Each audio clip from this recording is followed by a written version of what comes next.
Thank you very much all for your patience as we deliberate and we try to make sure that we are able to serve our constituency in the best way possible and that we are working together as a team to ensure that the desires and the needs of our community and our members of the council are all being met. At this point in time, I would defer to the city manager and the deputy city manager to talk about possibilities. Thank you, Deputy Mayor. So we've had a conversation out of the side. We wanted to check a couple of historical facts here. The recommendation that we would make is that we do the public hearing on the 9th. Is it 9th? Yeah, the 9th. And then we would come back and actually do the adoption on the 16th. Then we would follow that up. You have to have certification with the county by the 25th. So that would give us 9 days to do that after that. I think it addresses the issues that have been brought forward by Councilmember Schwartz and also Councilmember Ortiz. I think that it gives us an opportunity to hear from the public and then to take the action that we all can feel confident with the information. Thank you, City Manager. Now, at this point in time, I would defer to my colleagues, and I would see if this is a solution that... Councilwoman Ortiz. I only agreed with Councilwoman Elaine Schwartz because she brought cake and her husband told me to do it. But I would agree, whatever the body, that sounds good to me, I would agree. Councilwoman Schwartz. Do we need a motion, or can we just discuss this? Okay, good deal. No motion needed then. I agree with it. Councilwoman Hiller. Thank you. I think that sounds like a good solution. I would just admonish all of us, myself included, what we really need to do is work it tonight, because what gets, and still, if we can, come up with a tentative budget, because, I mean, all we technically have to do is vote on the cap. But if we can come up with that tentative budget, it's that, in my experience, it's that back and forth. It's us talking about it that then our constituents pay attention to and gives them the impetus to have that input. So we need to work it tonight. Councilman Jensen. Thank you, Madam Chair. So just a quick question on that. So are we still passing the budget out of committee tonight to the council then, and then doing the public comment? Yes, Councilman. Okay. Because in order for us to have the public hearing, the budget has to be outside of the committee of the budget and in the hands of the council body. Okay, I just wanted to clarify. Thank you. Any other comments or questions from the team before we start with our amendments and our comments? That being said, Councilwoman Clear. So are we going to the follow-up from prior meetings? Is that what we're doing now? If we still have questions, or are we doing, and then Absolutely. the amendments? If you have questions, this is your time to ask all your questions and start bringing your amendments. Want me to do them all at one time? If you would like. You want to take turns? Okay. I had the number. The contingency amount, the total of the contingency amount, Nikki, was it 3 million something? I had it in email and I didn't write it down. Councilman Clear, it was actually more like 8 million, excluding the 3 final amounts for the mill levy funds. So that $8 million, what that is, so everyone else knows, is that's added up the 59001 from every fund into one chart, and then it excludes the final contingency for those 3 funds because those will be finalized based on the final budget tonight. Okay, I need clarification on what contingency means. Is it incidental issues that might rise? Is it unseen events that might come up? I mean, that's what contingency is. And you had said a contingency is for if an idea comes up, but that's really not what a contingency is. So what exactly is this money being held for? Okay, so I would say the purpose of the contingency varies by the fund, and in the budget book, in the other funds section, I've tried to spell out, if you look at each of the pages, what each of the specialized contingencies are for. Generally, I would say it is a holding place in each fund for an amount of money that's not tied to a specific line item. So, for example, in most funds, you've got your full-time salaries, you have your benefits, you have your other items, and then you've got that contingency, meaning that budget authority that's in that fund for other purposes. In some funds, like the debt service fund, the general fund, and the special liability fund, that's your cash carryover from the prior year, so that your overall budget stays stable from the prior year. So for example, anything tied to the mill levy, that amount is what allows it to stay flat from the prior year. Okay, do you know where this is in my book? I don't find it. So in your general fund, it would be page, I think it's 178 is under your, it's different funds. Do you want the general fund page? I want whatever's going to tell me what each one of these contingency funds is for. I Whatever guess if page. you give me do you want an example? Do you No, just I want want one? to see like each account that has a contingency fund, is it a carryover amount? Is it? what are we Okay, holding? so it's, each different fund has a different page. Can I get that on one page? And why it's being a contingency fund? I can put that chart together. Would you like me to walk through an example tonight?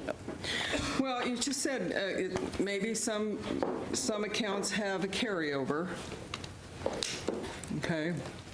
But $8 million is a lot to have sitting there in case. And did we have this last year? So generally, budgeting for contingency happens everywhere in every fund. So it happened, did it happen so last year? Definitely. Other than there are a few examples of minor funds where we've added it in this year just for better budgeting practices to give flexibility. So there are a few examples. They tend to be the smaller funds where in prior years we hadn't ever been, and it was introduced to give a little bit more flexibility. So an example of that is the Alcohol and Drug Fund, for example. That's a fund it's a very small operating budget. It's about $60,000.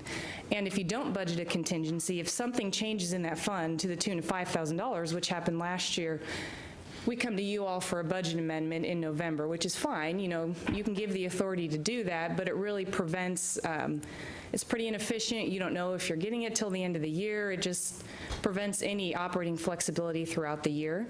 So there are a few small examples of funds that they're new to the fund.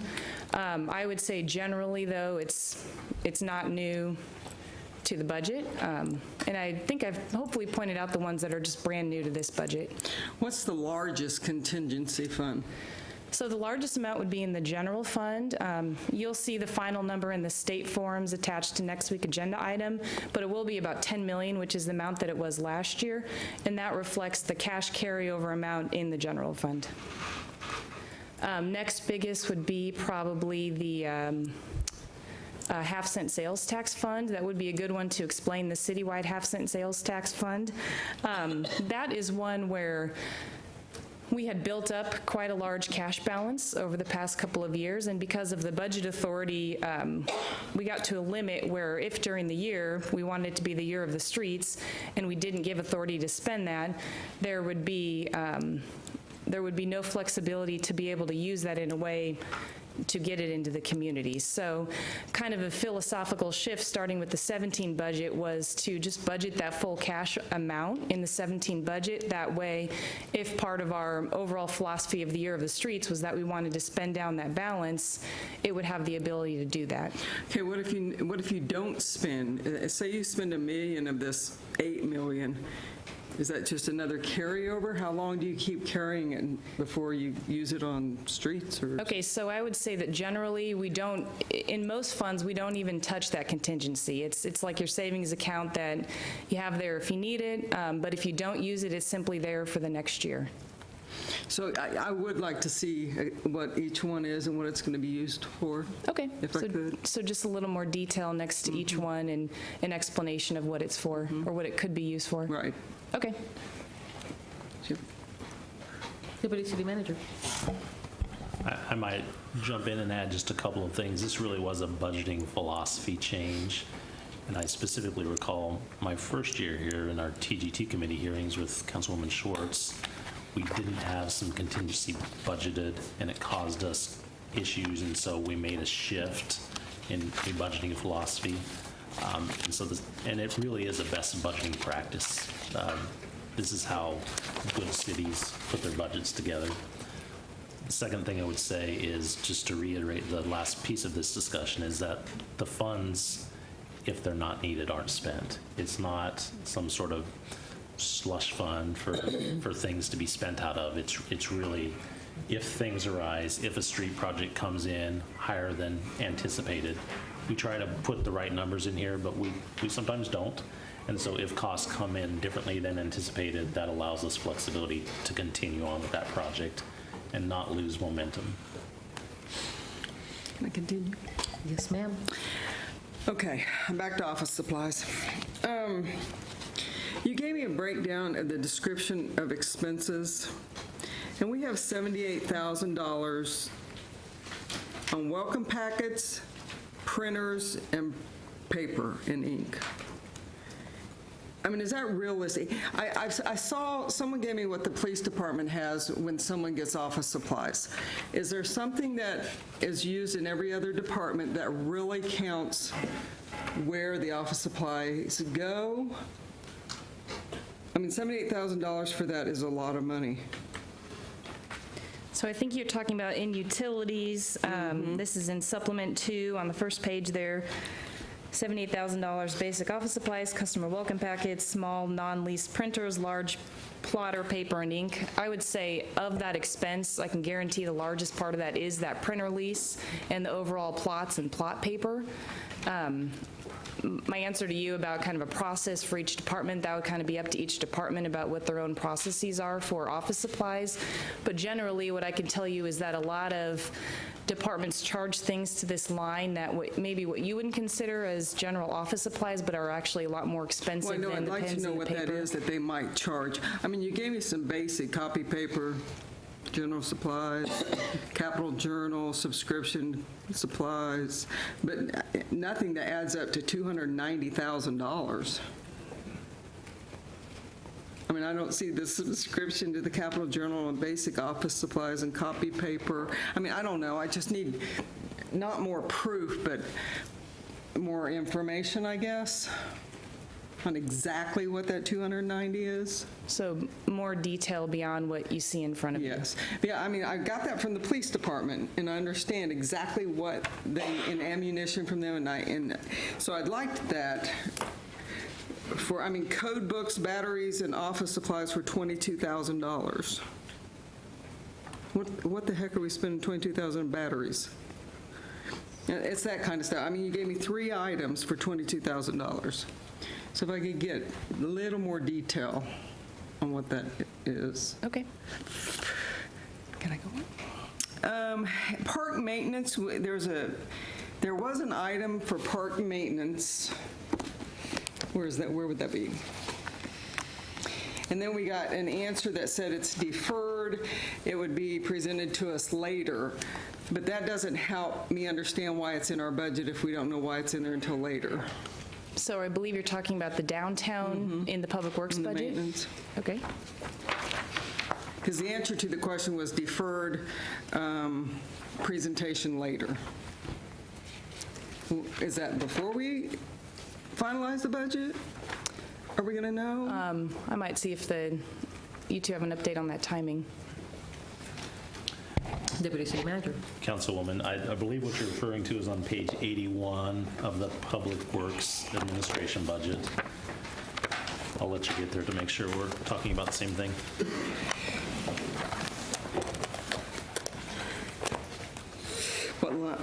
What's That would be line 52601. It's down near the bottom. no? I believe it was 47,000. No, there's one that says downtown maintenance. That's what that line item is for. That little summary sheet said that. Yeah, I thought there was one that actually said downtown maintenance. that's probably the Or maybe I description of wrote- that line item in maybe the I beginning of the wrote book. that down, That's right. what that is, yeah. Okay. Okay. So if that's what we're talking about, the intent for that was, as you know, we're having talks with DTF in terms of who's going to be responsible ultimately for maintaining pocket parks, associated statues, et cetera, downtown.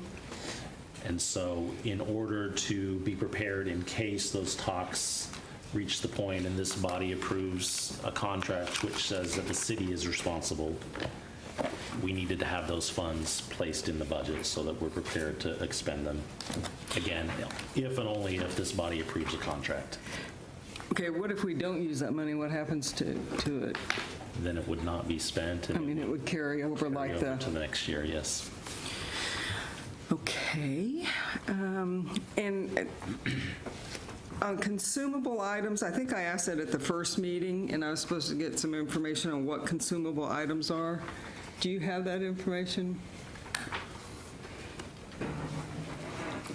Specifically in Public Works? In every one, I know, I just asked what's consumable items. Oh, okay. Okay, I'm sorry, I thought we'd answer that. That really depends on the department. I know we had some information provided about what that was in fire.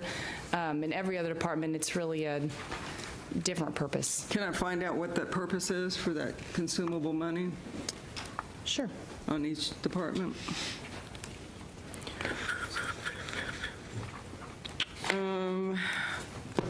In the parking fund utilities, I noticed the number was higher than in some other departments for utilities. And I was wondering why that would be for the parking fund. Deputy City Manager. I'm sorry, Councilwoman, could you, Parking, oh, Could you parking rephrase? fund okay. and the utilities. Page 92, are you speaking about electricity, gas? I think I was thinking about the whole thing. 92, yeah, like utilities. For parking fund, where does that go for a parking fund? Because that's a little higher than other departments. So you're specifically talking about on page 92, the 290,000? Yes. So if you look at the lines below that, excuse me, you can see that that 290,000 is an aggregate of all the lines below that. But where is the parking, where's the electricity for the parking fund? So it would Is there a be- building? Where's the would be building? be their share of, Councilwoman, it'd be their share of electricity at the Holiday Building. It would be parking garages. I think those would be the two biggest items contained in that line. Why is that higher than like the police department, fire department? Well, we have 7 parking garages, so it's significantly more facilities than the one. So that we don't see. share, they share part of the Holiday Building, but we don't share part of the parking? I mean, if you split up, am I understanding that right? Councilwoman, I think I'm probably not being clear. So parking administration and staff are housed in the Holiday Building. Okay. So the folks who work in parking are physically housed out of the Holiday Building. So they would have a prorated share of electricity at the Holiday Building and gas and water and trash and all those things. Additionally, they would be responsible for paying the fees associated with electricity, for example, at the parking garages that we have. How many people are like parking? I want to say 16, but I think I should look and make sure. So those 16 people are charged just as much in electricity. I thought you said it was prorated. Say 14, I'm sorry. 7 parking garages also on top of it. I'm just trying to understand. So yeah, I guess, do you know what was parking garages and what wasn't? Councilwoman, we could break that out. I can't tell you off the top of my head what, out of the Okay. 256,000, what belongs to parking garages. Because that's kind of in line with everybody else. I would also maybe say that if you look back, you know, we try to base these numbers on actuals. And so these are the actual expenses. For example, in 2014, it's 243,000. 2015, 226,000. So those are actual expenses that have come out of that. Yeah, if you can give me the breakdown of like course. what's parking. Thank you, and I have one more. Wasn't there a breakdown in here on streetlights? Didn't it say streetlights and someone asked which was it cheaper to own or lease? And the answer was I don't really think, is that an answer? Yeah. The answer was a longer-term project that be discussed, investigated. What kind of answer is that? So where was the streetlights in? I couldn't find it. I was just wondering about the answer to the question. Deputy City Manager? City Manager. We'll look through the budget and try to pinpoint Yeah, 'cause I exactly what didn't- line item that is. for you. City Manager? Thank you, Deputy Mayor. I'll have Mr. Peak provide a general overview on this topic. There's the page with the list, right? Sure. So in response to the answer we provided back on streetlights, as I remember the conversation, Councilmember Ortiz asked, had we looked into the cost of purchasing our street poles from Westar as opposed to installing them on our individual projects? As part of this budget cycle, that was not a process we underwent in evaluating that cost. I mean, it was more we were operating from previous practice. And so the response I gave was that would be a project that we'd take more time to look into as opposed to providing you a fleshed out detailed response, because I don't have that answer for you. So maybe next year's budget? Yes, ma'am. Okay. Yes, ma'am. And that's all I have. Thank you very much. Thank you, Councilwoman Clear. Any other amendments, questions? Councilwoman Hiller? Thank you, Deputy Mayor. I actually have, I had some of the same questions, actually, that Councilwoman Clear had. I do want to thank Nikki because I was able to really work it over the weekend, and she did meet with me this morning, so I tried to winnow out as much as I could from my questions. But so what I have is some thoughts and suggestions. I've got a couple extras if somebody needs them, if I didn't count very well. I think overall, I just wanted to say that I've been really excited about the improved finances and budgeting, and was feeling pretty confident coming into this year.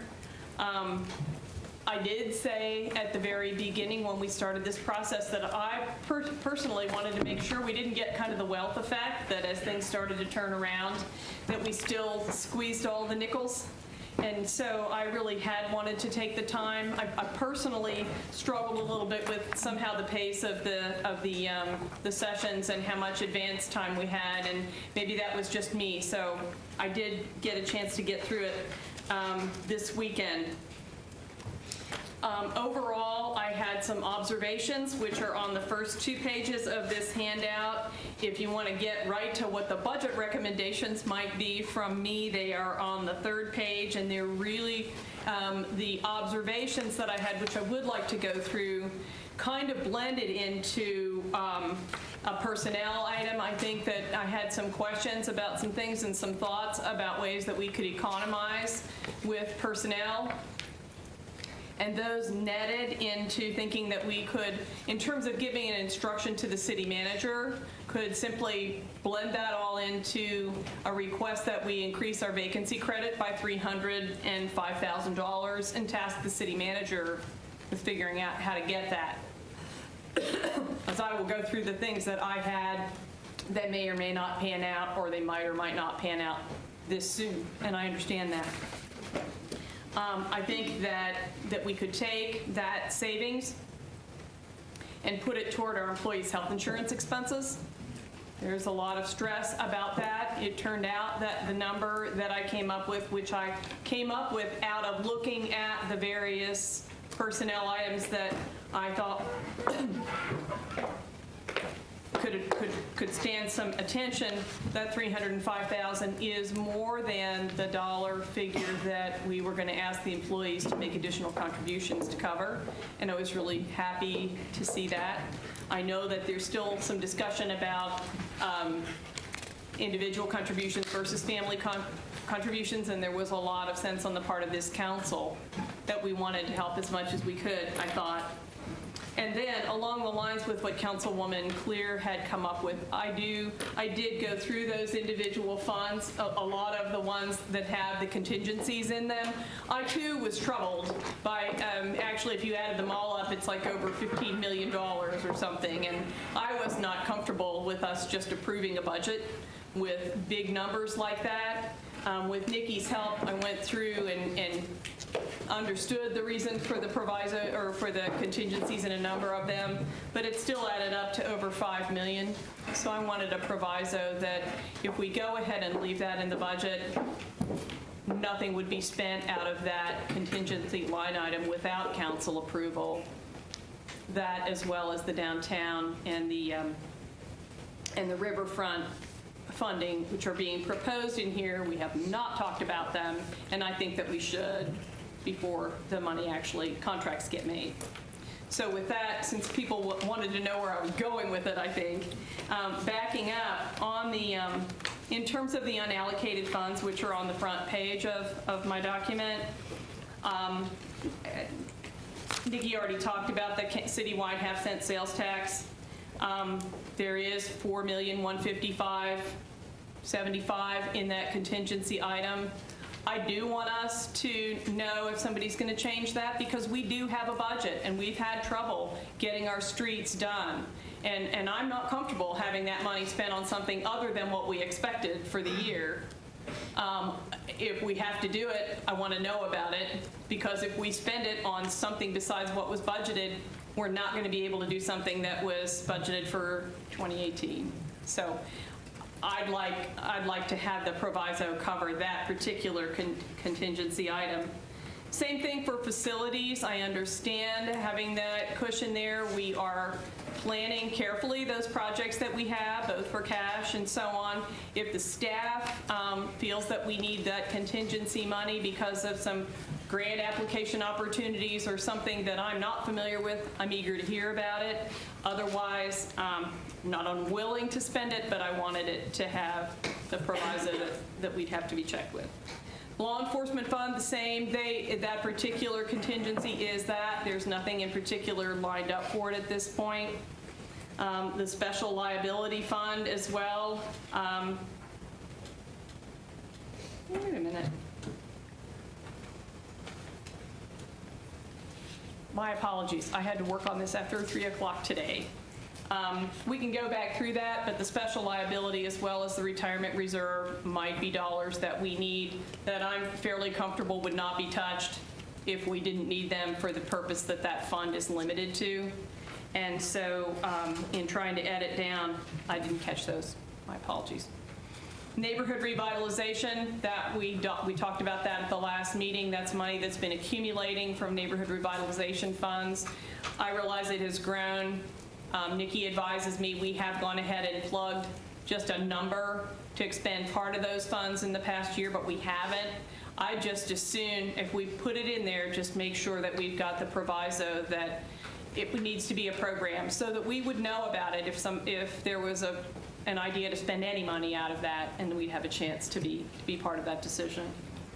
That might knock that number back to roughly $3.5 million instead of $5 million if we take the special liability and retirement reserve out of that. I mentioned already just briefly the downtown funding and the riverfront funding. I'm open to those. I've certainly been involved with those, but we haven't had a chance to talk about them, and so I wanted to make sure that we had the proviso that the council would be involved in discussing how we would do that before any of that money would be spent. In terms of the riverfront too, and I've been actively involved in that, I think that we need to engage the county in being part of the riverfront if there's going to be some government money in the overall operations of that. And before we would move forward, I would want to know that we had some of those discussions as well. Question? Councilwoman Hiller, yes, at this point in time, because there's been a lot of information packed and provided to the council, would we like to take a look at each of these recommendations and kind of look for consensus from the body, questions or comments on the first ones that Councilwoman Heller has brought to us?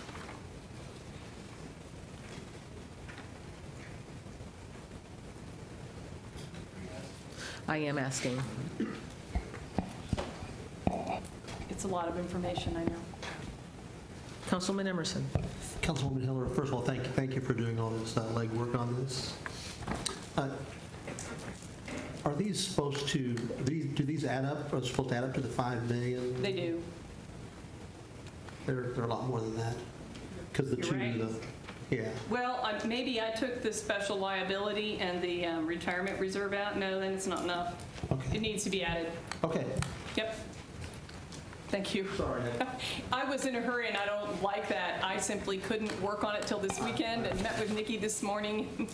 So check my math everywhere. Councilwoman Heller.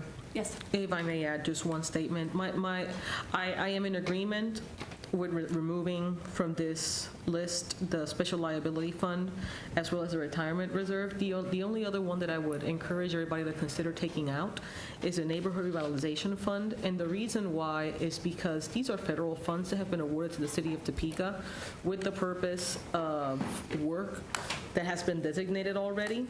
So in the contract of the funds that we receive, there is already a purpose for these funds? Maybe we need to check with the staff, but this is the money that comes back through the neighborhood revitalization tax rebates.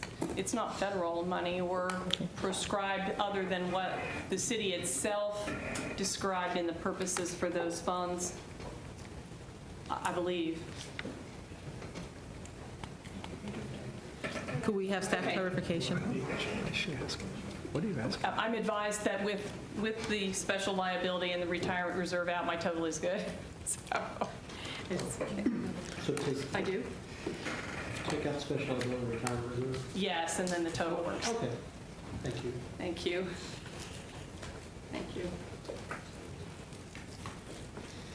Did you want, I'm open to more discussion about the NRP. Councilwoman Ortiz? Thank you. I wouldn't recommend taking any of this out. That's my recommendation. I don't know if we're going to vote on it one at a time, but whatever we decide to do, let's do it. Are we going to just discuss it, or are we going to vote on it? Well, she was wanting you to have the chance to go through these item by item. My recommendation was, with observing my error about the liability fund and the retirement reserve, was that simply that we have used this as a list, and the one budget item would be a proviso that these could stay in the budget, but that they would not ever be spent without the council having, participating in deciding what was going to be done. Sure. Do we have a second? Councilwoman Clear? Did you say this is all of them, or this is some of them? That's just some of them. Thank you. Then why did you not put all of them in here? Because I had the conversation with Nikki that you want to have, going through item by item, which ones were, like the retirement reserve, where you put it in there because you estimated that you're going to have X amount of draw on the retirement funds, but if more people retire than you expected, you just want to be able to do it as needed. Whereas, so that one is very limited in its focus. Same thing with special liability, since those are both on your paper, where if we get sued, we need to have the money available to make that payment, and there's another part in that one that would pay for the legal expenses and so on. Those are only going to be reactive, whereas some of these others are proactive decisions to do a project. And so I went ahead and left alone the ones that were like the retirement fund, but tried to identify it. And you may go through it again. I would encourage you to do it because we're not finished totally. But these were the ones that I thought were optional. Thank you. City Manager? So, thank you, Deputy Mayor and Councilmember Heller. So, this is one of those risky conversations, and we're talking about contingency funds, and I think if you look at best practices in budgeting, you would find contingencies included in there for, and I know Nikki had talked about how we specifically use it, but a lot of times it's for unanticipated expenditures and everything else, and I think there's also an assumption here is that this body's not brought forward when there's incremental costs and other things, and I think we do a really good job at that. My concern is if we get to this point and get into a council approval of contingent funds, we may find ourselves bogging ourselves down in our system. Once again, I think what we've done very good as a body is communicate and to work on approval of budgets and not only anticipated expenses, but also addressing unanticipated things. And so I would, I guess this is the thing that I will say a lot during this. We will do whatever this body determines, and we're not trying to ever hide information or do things that this body would not be comfortable with. But at the same time, I think what we have all been proud of in the past 3 to 4 years is the improvement that we made in our financial processes, both from a management perspective and approval process, and I think especially in terms of our ability to take a deep dive look into our internal departments and make sure that we achieve cost savings. We have been generating about $5.5 million a year that we have, in some cases, they've remained in the reserve funds. In other cases, we've used it to increase the general fund reserve and also to retire some deferred maintenance that has been going on in the streets. So I just want to express some concern that we're really getting into a very specific part of the budget, which is part of our philosophy from a financial management perspective. I think most people would recognize that we are a very well financially managed organization. Thank you, City Manager. Councilman Jensen. Thank you. That essentially answered my question. Essentially, if we put these provisos in here, it would essentially return us back to basically doing budget amendments. Is that correct? Deputy Mayor and Councilmember, I think it could. I mean, I haven't had a lot of time to look at what the potential implications of this are, but we're talking not about the approval of projects. We're talking about the use of the contingency funds. I think if we came forward and we were going to do a new project, I know that had been expressed, and specifically Councilmember Hiller, I believe, had talked about the concern of something that was on the list and got pushed off. And I think we addressed that through the CIP updating process and the open data portal to make sure that there aren't decisions that are made by staff that are made unilaterally without the input of council. And I think we're addressing that very well. So the concern that I have is if there is a project that comes over budget, but it is a normal part of the process, that we would proceed, make people aware, and we do that on the CIP open portal. You can see that a project was budgeted X, it spent this was the source of funds and everything else. So my concern is that in a desire to increase visibility and management capacity, or at least knowledge on the part of the body, I think that it could have the potential of impacting operational efficiencies. Thank you. Councilwoman Clear. Not to beat a dead horse, but was the salary for Mr. Wayne out of the contingency fund? I'd actually look, no, he would be out of the fire department and the salaries of that department. But was that built in, or was it the contingency part? Did you have enough in there, and why did we have enough in there? Wasn't that just for the salaries of who we already had employed? I don't have that specific answer right now. Could you get it for me? I'm sorry? Could you get it for me, please? Any other comments with regards to the proviso from the body? Mr. Emerson. Thank you. Mr. City Manager, can you just briefly walk me through the process? How are those contingency funds spent by a department, or is there a process you go through doing that? Ask Mr. Gerber to address. Thank Deputy you. City Manager. Mr. Mayor, Councilman, it might be helpful if we picked out a specific fund here. For example, the retirement reserve. If if we try to anticipate at the beginning of the year, looking into next year, what kind of retirements we might have.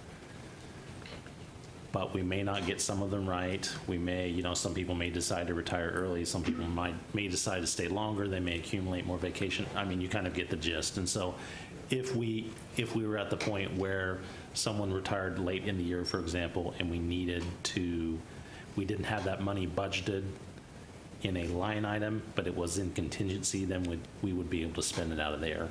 Another example might be out of the half-cent sales tax, which maybe is more up your alley. Again, if a street project or a infrastructure project came in at a different cost than anticipated, then those contingency funds would be applied toward the project cost. That answer your question?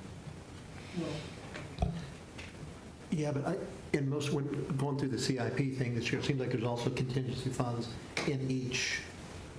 And is that part of this number? Is it aggregate to this number? So there's project-specific contingency funds, I believe, correct? That's correct, Councilman. And that's not necessarily included in this, correct? That's not necessarily the same. Okay. That's correct. So can you just briefly then tell me, like, for instance, facilities fund, when would you use a contingency fund, and what is the process for it? Because I think, like Councilwoman Hiller said, I think there's a reluctance, when people are spending a budget, there can sometimes be, we got 300,000 still out of it, it's not spent, we got 30 days left in our fiscal year. Just because I've seen that at governmental agencies, not the city of Topeka, but I think that gives us all a little bit of pause. Councilman, thank you. And certainly, we understand that concern, and we can only say that that's not how we operate. That's not how we operate from a management or a financial perspective. The facilities fund, for example, I think the issues we were having on the roof might be a good example of that. That was certainly unanticipated. We didn't know that was going to make itself known to us, and we budget facilities fairly tightly, and so those kinds of funds, that's where contingency funds would be helpful in the facilities fund, for example. Okay. Thank you. Any other comments or questions with regards to the proviso? Seeing none at this point, I think that we're ready to vote. We have a motion and a second.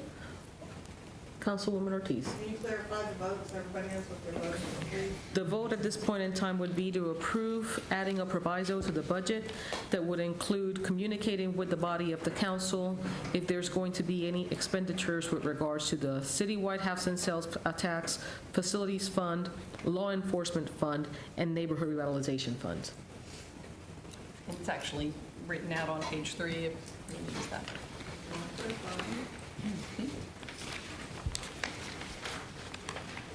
What you got, right? The third one.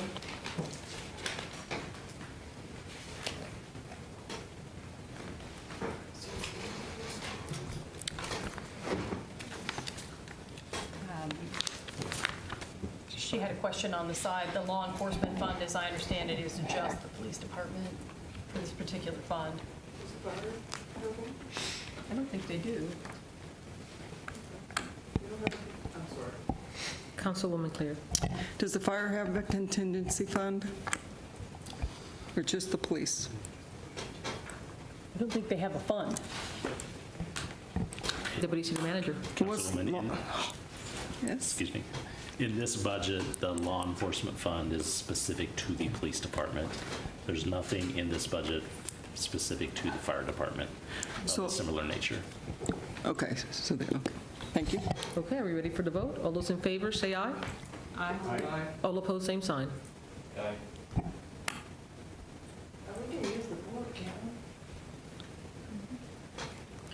Can we use the vote? Okay, okay, so let's make our vote through the board.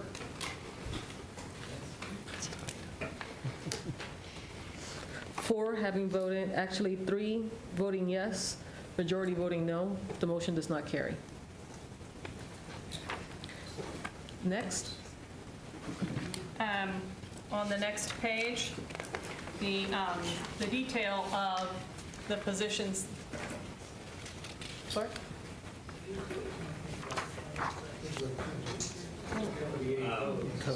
Failed. My book apparently pressed one of the buttons. Can we clear the board and vote again, please? Let's do it again.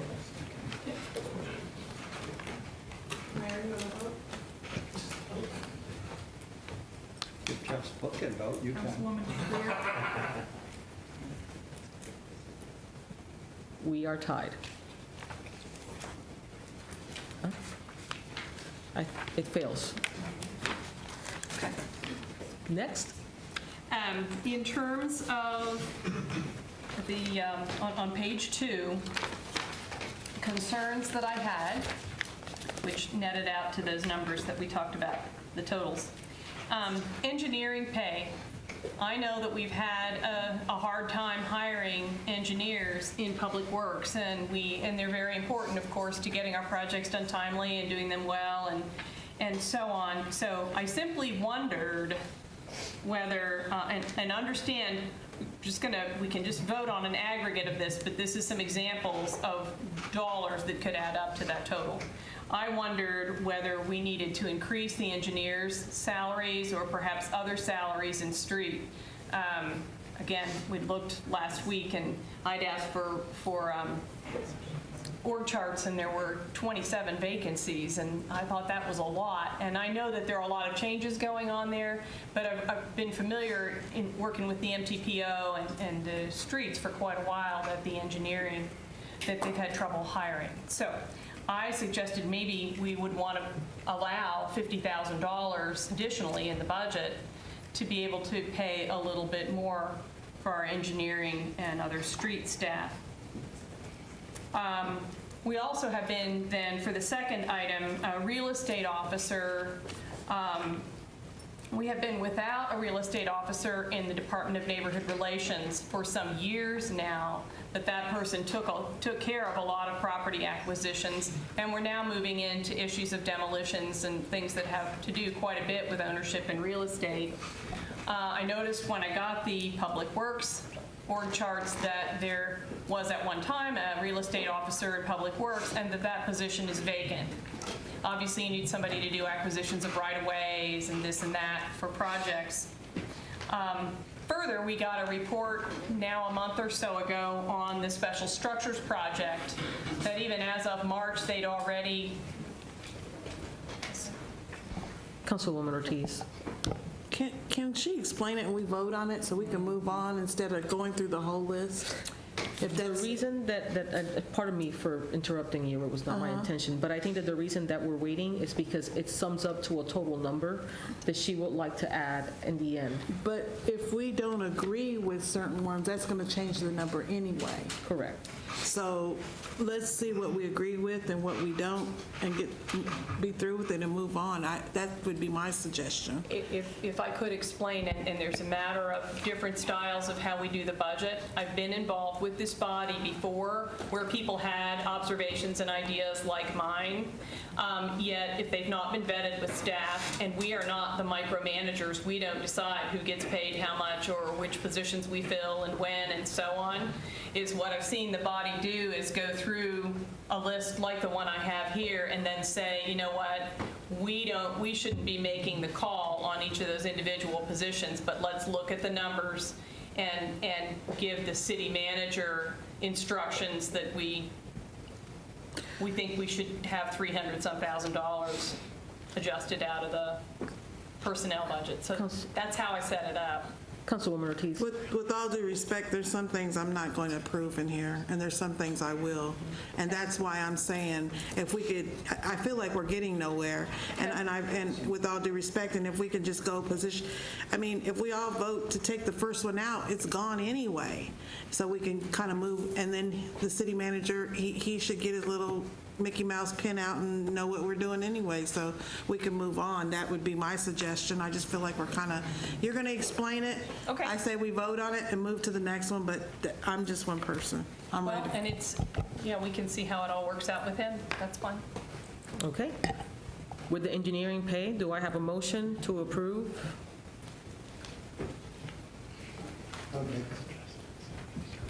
I will have a motion, and I have a second from Councilwoman Clear. Yes, a motion and a second, and then we go to discussion. Probably should be some comments from staff then. City Manager. Yeah, thank you, Deputy Mayor. So what are you just saying that we should just add a pot of $50,000 that can be made eligible to, I mean, we just did a market study, and we're going to come back to this body with an identification, certainly. Oh, thanks. Thank you. If we're going to come back to this body with the comp study that was just completed, I'm happy to let either Mr. Gerber or Mr. Peak talk about the challenges. Certainly, we are concerned about the difficulty in hiring engineers. As the economy gets better, the engineers go to the private sector and make a whole lot more money. So I'm not sure that we'll ever compete, with them from a perspective. But so I'm just not exactly sure what the motion is. Just add $50,000 to our kitty. City Manager, as I understand it, that is correct, that it would be an additional $50,000 allocated so that if there is a position that is open, the staff could provide additional funds.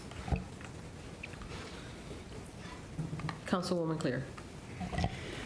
So my question is, I guess, Mr. City Manager, is that the reason, do you think, that we have trouble? Is it the salary? Would this help? Or do you think there's other reasons? Deputy Mayor and Councilmember Clear, if it's okay, I'd like to ask Mr. Peak to come forward and talk about it. He's been here for about 4 months, probably a pretty full 4 months, or Mr. Gerber can talk about some of the experiences that we've had. I think pay certainly is part of that, and I think that there are also some offsets as to why an engineer would want to work in this sort of environment as opposed to a consulting environment too. Sure, thank you. So, pay is definitely a component, but I wouldn't say it's the only reason. I think it's an issue of supply and demand at this point. There's a lot more demand for engineering across the country as there is to supply. And if you talk to some of our private consulting firms, you'll see that it's a very competitive market out there, and there's just not enough folks. You think about generationally within Public Works and other agencies, we have people that are nearing retirement age moving out, and we don't have the supply to fill in. I think not so much the pay, but it's maybe the way that we've recruited and hired engineers. Some of the stuff that Deputy City Manager Gerber has done within WPC and Utilities, creating EIT, so we're getting people right out of college that can work up through our organization. So changing our approach to how we're recruiting as opposed to trying to bring in a seasoned engineer when we have seasoned engineers on staff that can basically mentor and shepherd some of those younger engineers into the role is part of the issue. So I think it's a little more complicated than just saying it's pay is what's going to get us more people in the door. Thank you. Mayor Wolgast. Yes, in my advisory role, if I may comment. I think a number of these on this page, I think, again, they're of interest. Yet I feel that we're really getting down quite a bit into directing areas here within the budget. Again, we have a staff that studies these a great deal more than we do. And I think maybe we would have these as recommendations for consideration. But I think I would be hesitant that we start directing how staff is used specifically and salaries. I just think that we're losing the role of our role as the policy, getting into too specific of questions. Thank you, Mayor Wolgast. And I will add, I'm trying to be extremely careful with the statements that I make because I am facilitating the meeting. But my concern is that from a human resources perspective, that is a very administrative role. And when a organization establishes pay, they do so by doing various studies, comp comparisons that are extremely tenuous. It's not just a number that we would put out there. So personally, as Michelle, I am a little concerned with regard to the detail that we have here with specific departments and the reallocation of funds with positions specifically. It seems like it's a very administrative duty. However, it is my job to be your servant and to ensure that all of your comments are heard, to ensure that all of your questions are answered. So I will absolutely continue, as it is the pleasure of the body, for us to proceed. Councilwoman Claire. Councilmember Hiller, let me tell you what I think you're trying to do. These are just suggestions, and they're more suggestions on how to save some money. I don't think it's suggestions on setting salary. It's just suggestions on, hey, we could do this instead of doing this, and it would impact the budget. Am I incorrect?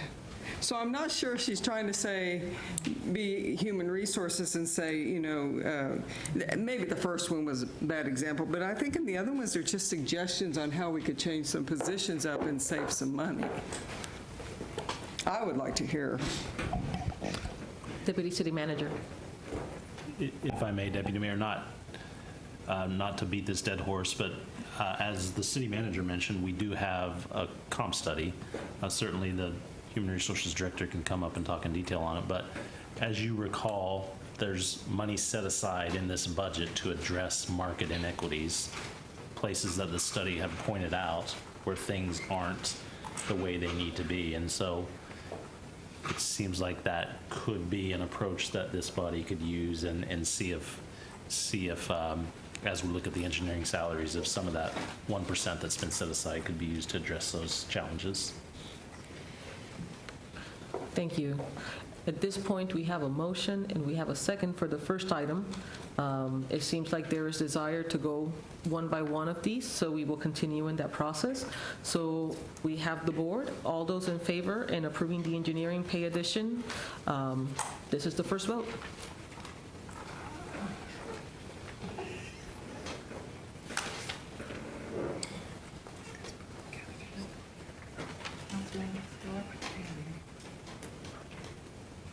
The motion fails. We proceed with the real estate officer. Thank you, Deputy Mayor. And understand, my idea was not to vote on these one at a time, but instead to have them be, as Councilwoman Clear said, illustrative of the kinds of things that staff could do. And so it's awkward to vote on them one at a time, but I will proceed. I mentioned the second item had to do with the real estate officer in Public Works. As I looked at the roles and so on, and the fact that it's been vacant for a while, and the emerging role and the need for real estate in neighborhood relations, wondered if we could simply eliminate that position in Public Works, which is the second line. And that was an estimate on my part that the aggregate of whatever the pay and benefits are would be about $90,000, that would be a way to save the city money there. The third item, though, picks that up and makes sure that the functions that are needed would be covered in the city. And that third item, I'll just mention, we can go back to the second item, would be to take that special structures unit, which was developed to inventory and begin a plan for our properties that need to be demolished. They are already, by now, should be pretty much done, the inventory. It's turning out that about 50% of those properties are just vacant. They're fine. Some of them are going to tax sale. Only about 10% of them are demolition eligible based on the report that we got. And of those, it was pointed out by staff, not all of them need to be demolished. And so I see that role, we got it up, got it going, as one that could morph into that real estate officer by 2017. So that would be no budget change. The two positions that are paid pretty modestly, if those went together as one, but a qualified real estate officer to cover take the takeout on that project, I think we could cover. So again, had not vetted that through staff because it was an observation from the field, but. Councilwoman Clear? Ask questions or make a motion? We have to make a motion and have a second in order for us to have discussion. Okay, I make a motion to that we approve the real estate officer? Yeah, and the special structure. And the special structures, okay, and we have a second. We're open for discussion. Councilwoman Clear. Okay, so can we hear from staff on if this sounds doable? If a betterment?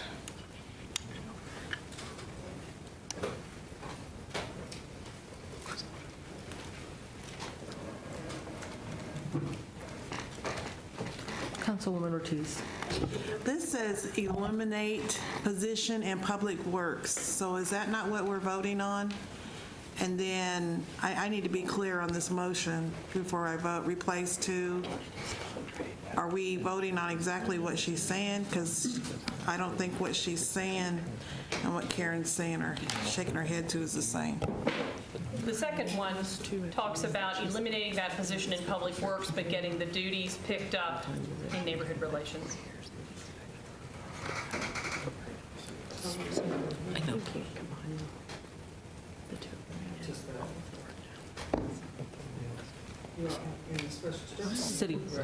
City manager. Thank you. So I just want to make a couple of comments very quickly. The real estate officer, we all, I think most of us remember Bob Kennedy, who was quite an excellent employee and did phenomenal work. We're in the process of trying to replace that position. I think, was it April? He retired in April, and we're continuing to address that. We're looking at the best way to approach it. In the meantime, certainly, Mr. Peak can talk about that position and the importance that it plays in the organization, which is quite technical.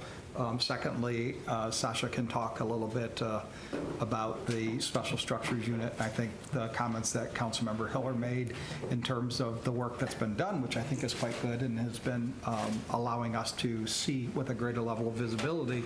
I still think when you look at from a code in a neighborhood and a blight perspective, we're only a year into it, and so I would be a little bit hesitant to make a wholesale change right now. But with that, with your permission, Deputy Mayor, Mr. Peak. My comment would be the right-of-way position within Public Works is a critical position. In the interim with Bob Kennedy being out, Joe Singer, the city surveyor who's been with the city for over 45 years, has a lot of real estate and right-of-way experience, has been filling in that interim role. We do use contractual services within that position for appraisals, actually going out and making offers as a right-of-way agent. So it's not just a technical position that's acquiring property. There's some savvy needed to know about real estate process, real estate law, and then especially when we get involved with federal funds, what's called the Uniform Relocation Act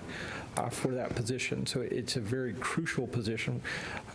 Internally, the dialogue we've been having is kind of the flip of what you're proposing is the real estate functions within DNR tend to be a less frequent activity than what we have for right-of-way and easement. So we've been looking about taking those real estate functions out of DNR and putting it into the responsibilities of the right-of-way agent within Public Works. So I think we're moving in the same idea, but just in a different direction than what you proposed. Thank you. Good. Yes, ma'am. Deputy Mayor, Councilwoman. So to address the work of the Special Structures Unit, I would echo what the city manager said. We're 1 year in. In terms of the inventory list of 700 plus, no, ma'am, we have not gotten through all of those. The presentation that you were given is the work that we've gotten done this quarter, in the first quarter of the year with the 2 positions. So I believe that I've stated consistently that it's our estimation that we need at least 4 years of the program to work through what we believe to be the buildings in the community that will need to be demolished. From a technical standpoint, those 2 positions are actually physically inspecting each one of these addresses. We believe that we will have worked through 44 of those this year, but that doesn't come close to 50% of the list that we've compiled. So I would I believe that if you took those 2 positions away, the special structures unit should just stop, because I won't have the staff to do the work of the process that you have to go through to get to demolishing someone's private property. Thank you very much. Any comments or any additional questions? We have a motion and we have a second. We have heard from staff. At this point in time, are we ready for a vote? All those in favor of, this is a joint vote of eliminating the position from Public Works for the real estate officer and adding the position to the special structures unit, just so that we're clear on the motion. All those in favor say vote yes, and all those opposed vote no.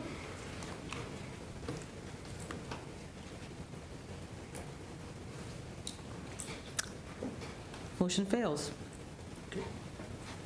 Councilman Emerson. Thank you, Deputy Mayor. Before we look at another one of these, Councilwoman Hiller, I didn't know, because I understand your concept here is all these together, we can realize a savings of $305,000, is that correct? Which will then offset the employee health care increases for next year? And truthfully, if I may, Deputy Mayor, I mean, Yes, ma'am. these were some observations and some conversation, and I've learned a lot already, and that's why it's good to have these conversations and take these chances in this budget process, as far as I'm concerned. But knowing also that we have over 1,000 employees, it's possible that if we wanted money, part of the way this process goes is to suggest what could be added and suggest what could be deleted, and then you start to figure out which things are really compelling that you really want to do. I mean, it's possible that we can go ahead and talk through all these, but nonetheless decide that we'd like to add $305,000 to the vacancy credit to loosen up some money without raising taxes. So, does it make sense? That we can still talk through this, but it wouldn't be specific about these particular changes. Yeah, and my only thing was obviously these, I know you've talked to some staff, all these have impacts that the staff, I'm just thinking through the process here. Absolutely. Because they come up and then right then we have to make a split decision based on. I know. And I didn't know, tonight we just need to pass the maximum budget, is that correct?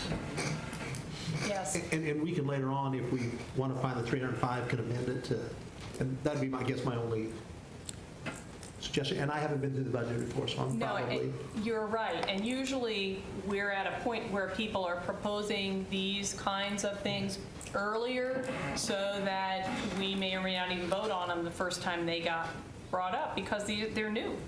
And a chance to think about it and process it, or to get the staff feedback and go, wow, it was a good idea, but it's not going to work. And so we're kind of at the end of the line today. Okay. Thank you. Councilwoman Schwartz. Well, if I may comment on that as an example, the last 2 years of budget meetings, I think we had the opportunity, I do remember we had the e-ticketing, and I remember this because I made the motion early on in budget meetings. It didn't wait until the last night that we were adopting the maximum amount of the budget. But during the process, we had this ability to make motions, and I remember we had the e-ticketing, and it was $300,000, but there was a $200,000 savings. So we actually amended the budget request to be $100,000 because we had the savings. So I agree, we have not done the budget process as we have in the past, and it's making for a very lengthy meeting tonight. Oh, that's just my 2 cents.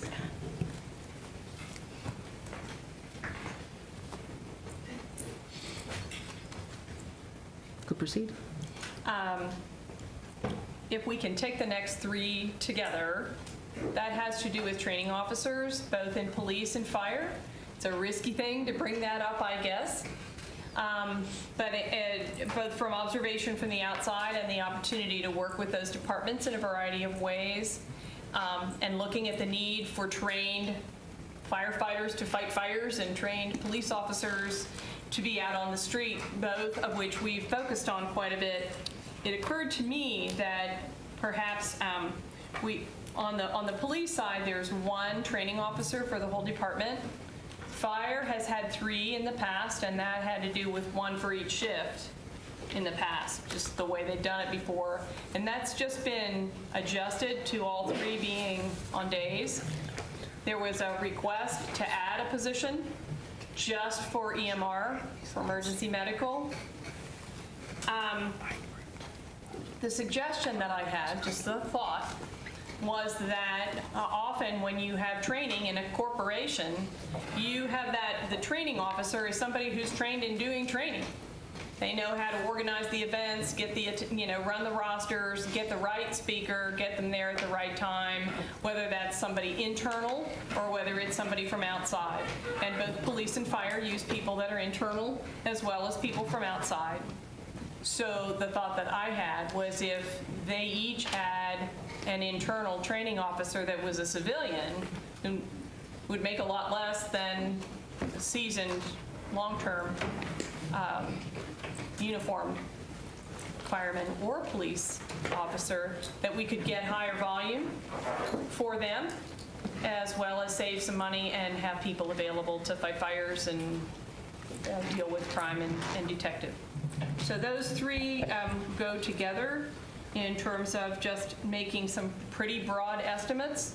That in the first one, if we took a uniformed officer and instead just substituted at police a civilian at a pretty decent wage, maybe $65,000 a year or something, we could probably save $40,000. Those are all broad numbers because the benefits vary and salaries would vary and so on, so they're very general. With fire, if we went from 3 to 1 and it was a civilian, and then further had that could be a savings of, maybe $250,000 a year, but offsetting that somewhat with what it would cost to hire in or pay overtime is needed for specialty training internally or externally. Just kind of played with it. And also then with the third training item there, had that person handle getting the EMR training done as well with the new EMS director, with people outside. It's very specialized, and they're setting a pretty high standard to make sure that everybody gets that training. So it was just a suggestion. The net could save the city $230,000 a year, but still have full-time training officers in those two departments. City Manager. So thank you, Deputy Mayor and Councilmember Hiller. So I know that we've been following a motion and a second prior to having any discussion. If you want, I'm prepared to have both the chiefs present some specific information about the training functions that occur here. I did have the opportunity to talk with Councilmember Hiller previously on this issue, and I think there were, at least in our meeting, there was a little bit of a disconnect as to what the specific responsibility of the training officer was, and I think I would like the opportunity to clarify. So at this point or after a motion? At this point, Okay. I'd like to make a motion. we have a motion. The motion would be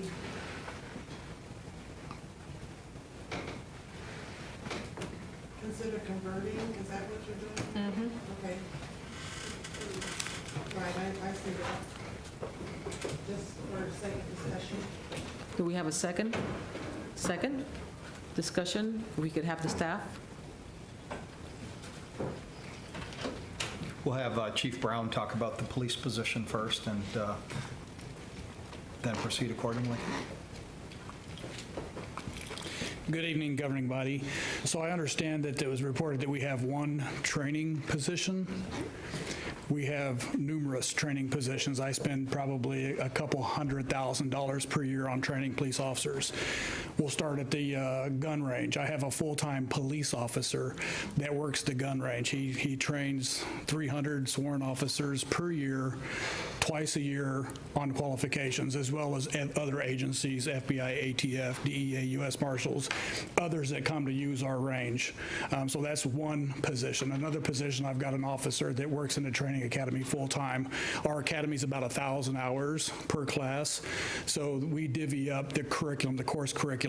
I also have a corporal that's assigned full-time to the training academy that also handles logistics. We quartermaster out all of our clothing, so to support supply uniforms and equipment for 300 sworn members. It's almost a full-time job, but he also helps out at the gun range, and he also helps out the driving range.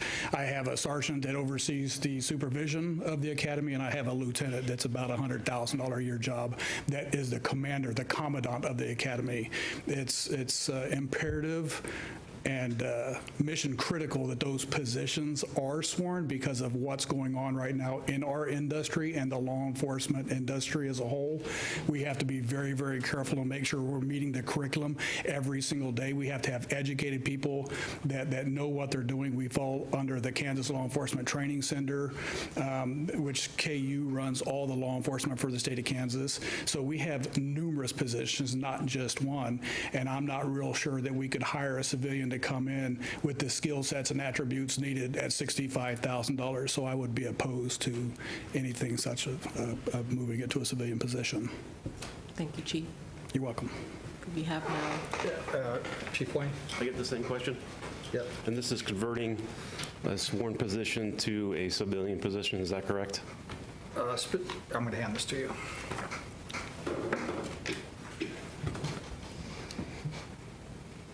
So we set up a model for EMS and start to deliver an increased level of service to the community. And from our perspective, that looks like the best way to do that is set in an EMS chief, which we did. We selected a really good one, and to follow that up with a training officer specifically dedicated to the training of EMS and our folks. So over the course of the history of the TFD, those positions have never been filled. Has it been felt? Some would say yes, some would say no, but I see the deficiencies in the sense where there is such strength and such opportunities with adding those positions that we can go into areas that we haven't addressed. One of those being CPAT, a device to put on your face to help you breathe, a BLS skill that you can administer very easily, small level of training, get the equipment on the truck, glucometers, testing blood sugar, and getting those diabetics squared away quickly and efficiently. So the list goes on and on. So in addition to those things, one would be electronic charting that we're going to move forward to. And so we're going to transition from paper charts to electronic charts, and that does great things for us. From a CQI, quality assurance perspective, in addition, it gives us the ability to really examine and drill down on data points, to find where our deficiencies are and train to them. So as a civilian position, I don't think that and the civilian position would, at that pay rate, would get the same level of service that we would from somebody that came from our own department. Yes. Councilwoman Clear. Can you explain exactly what these 4 training people would do when and to whom? So the 3 training officers currently, they are assigned to the training chief, and that's Kevin Flory. Another excellent promotion. They're working to build a system, for example, if you want to measure the results and how your folks are doing, you do annual skills testing, right? So we call those minimum company standards. So that would just be one example that these 3 individuals would focus on, bringing down crews to examine those essential skills that they have to administer on a daily basis every fire, and kind of test them, put them to the test, and making sure they're operating correctly and doing what we need them to do. And that's just one example. They're gonna hit a lot of different areas, and Kevin's been tasked with a lot of different things to manage and put forward. One of those being hazmat training. Folks that are specialty hazmat techs are required to have a certain level of hours annually, and those hours are not only didactic, but they're hands-on. They to the point where they do a level A entry, and that's a full kit breathing apparatus going into a chlorine gas. So you can imagine that's a pretty hazardous scenario. So they have to be drilled exceptionally well and be ready for those types of scenarios. Same conversely, there's another one being the TRT, the technical rescue. Again, very technical, a lot of time and dedicated to training to really specialize in these type of skills. Otherwise, we put firefighters in harm's way. So in addition to that, we're going to move forward with red card training for all of our staff, and that's the wildland interface. Sorry, I'm chewing gum. I probably should spit it out. It's really working me. So red car training, that's when we make sure our folks are, that wildland interface, we put them in the proper gear, the proper training, and we make sure that they're safe on those incidents, because when those grass fires hit, I mean, those are devastating. Like I said, I got a long list of stuff that these training officers are going to do. To include ISO, Incident Safety Officer, which is right now is a gap that we're not addressing. And Chief Flory has put a plan together to make sure all the captains have gone through Incident Safety Officer training. Also, we're going to move forward with Incident Command Safety or Incident Command training for our command officers, training officers, and our administrative chiefs. So what this does is just an incredible program, ratchets up the bar of professionalism within our department, puts us in a safer working environment, and just creates an overall arching, safe command structure for our folks to operate in. So, I mean, that's 50 hours of online training coupled with 3 8-hour days, 24 hours of simulations that you have to go through. So I'd be willing to sit down with any one of you to kind of really explain the process of where these training division going, EMS training officer, and both of those divisions are going, and all the excitement that we see for this department moving forward. And we believe that those positions are critical for our success. How many hours of education do you have to have a year to keep certification as a firefighter? Do you have to have that per year, like teachers? So I mean, it's all of the stuff that's mandated through the state, through the city, and those hours will vary depending on what discipline you talk to or want. So we're in the process of developing a NFPA compliant training program. So when you do your annual performance appraisal at the end of the year, you get a breakdown of where you're at and all the training requirements that we've assigned to you that you need to complete. And those are probably upwards of 150 hours across all kinds of categories. So there could be 150 hours each firefighter has to have each year? Correct. Okay. Thank you. Any other questions? Councilwoman Ortiz. Thank you. I don't have a question. I just have a comment. I think these positions are very critical. I know they're long and overdue, and it is it's very hard to understand fire, but once you're around them and you see it for yourself, then you get a better understanding. But I can't remember what year we took their education budget out, and it was down to zero. And these guys are doing the best they can with what they can. And you know, Karen, I commend you for this, but public health and safety is, to me, you can't put a number on it. And I think this is very crucial, and I can't support this. Thank you. Councilwoman Hiller. If I could make a comment to the chiefs especially, and my colleagues as well, this proposal had absolutely nothing to do with reducing or changing any training that people get. It's essential, and I think it's wonderful that both departments have supported it and have stuck with it. So it's only the matter of who would organize that and make sure it happened, not who the trainers would be, not what curriculum would be covered. Those are assumed as essential. It was only the matter of organizing the delivery of a chunk of that service. So anybody's vote is fine, but just to make it clear, because that was not the intent at all. Councilwoman Ortiz, and then Councilwoman Clinton. But when I see you put down here to move them to civilian, if we have those fires, a civilian's not going to come in and help put out that fire. He's not going to do that. But if we keep it the way that it is, that firefighter will come off call because he's supposed to, am I correct? And he will help with that or be a part of that. That's an excellent point. And just, I might add on that tree fire that we had several months ago, the folks that are on staff, they came in and filled critical support functions on that fire that you typically wouldn't be able to have with a civilian. And when we're talking about those positions, we're talking about Mr. Martin sitting out there. We're talking about bringing all these guys that are behind the desk. And I'm just talking fire. I know our police officers, it would be the same way.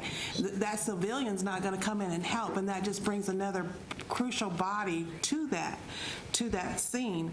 Also, you know, I'm going to speak on behalf of the police department, and the chief's probably going to tell me to shut up, but, you know, I was really upset when we took away our reserve officers. But then after he told me why that we took them away, I could not be upset because they were doing things, carrying guns, and they had no right carrying them. They were doing things that they had no right. That's going to be the same thing with the civilians, so that's why I can't support it. Thank you, Mr. Mayor. Councilwoman Schwartz. Thank you, Madam Chair. I just want to point out and first express my gratitude to Chief Wayne and to Chief Brown for working, I'm sure, many endless hours on the budget and the process. I do want to point out on page 32 that if you look at it, the employee compensation, the fire department 2014 was 25, 2015 26, 154, 2016 26, 445, and proposed 2017 is 27,037. If you look at the police department on page 74, the expenses for employee compensation actually went down in 2014 from 35, I'm guessing this is million, 35 million down to 34 million, and now it's up 37 and then 38. And then if you look at page 205, which is the number of employees for all of our personnel, the police department actually was reduced in 2016 by 14 employees, and we're adding one to fire. If you look at the other departments, we've lost one in admin and financial services. We added one in fire. We added one in human resources. We added two in information technology. It's leveled out this year for police. Public Works, I'm guessing Public Works and Utilities, we're actually adding 8. So we go from 1,189.5 employees in 2017 proposed from the 1,176.5. So we're adding 29 employees. But I think Chief Brown has done an excellent job in the police department, and you know how I have hounded on the fact that we've had studies that prove that we need to reduce in fire also, and Chief Brown has done that. I hope the city finds another Chief Brown for the fire department if he can have, if we can have those results in police, that we actually reduced the staffing and the budget at one point. So I wanted to clarify that because I questioned, we've been talking going through that, and I don't know if the city manager has any comments or Doug about that, but I really do appreciate what Chief Brown has done with our police department after at least 2 studies that have proved that public safety, we were spending 75% of our general fund budget on public safety. It's now down to 72, according to the little dollar graph sign, and that's great. I think it's 72. That's on page 207. Public safety is now 72%, and 3 years ago it was 75%. So we're going in the right direction. But I just want to comment that I made the remark that we really ought to wait on adding fire department staff until we get a new fire chief. So, because is Chief Wayne just an interim and he will be leaving? Is that a question that I can ask? Is he on contract and the contract ends? Yeah, so Deputy Mayor and Councilmember Schwartz, yes, Chief Wayne is an interim and he will be leaving. And we will be getting a new chief? We are in the process of shortlisting a group of people, so we've been in the middle of the process. Okay. Well, I don't support this motion because I think we've heard that we do need uniformed officers, in our training. I can see where Councilwoman Hiller is trying to save us some dollars going with professionals that are trainers that aren't uniform officers. But I want, if we have a disaster of some kind in our city, we need all hands on deck. And that would include our training officers. So, thank you. Thank you very much. Any additional comments before we go to a vote? Okay. We will exercise our vote right now.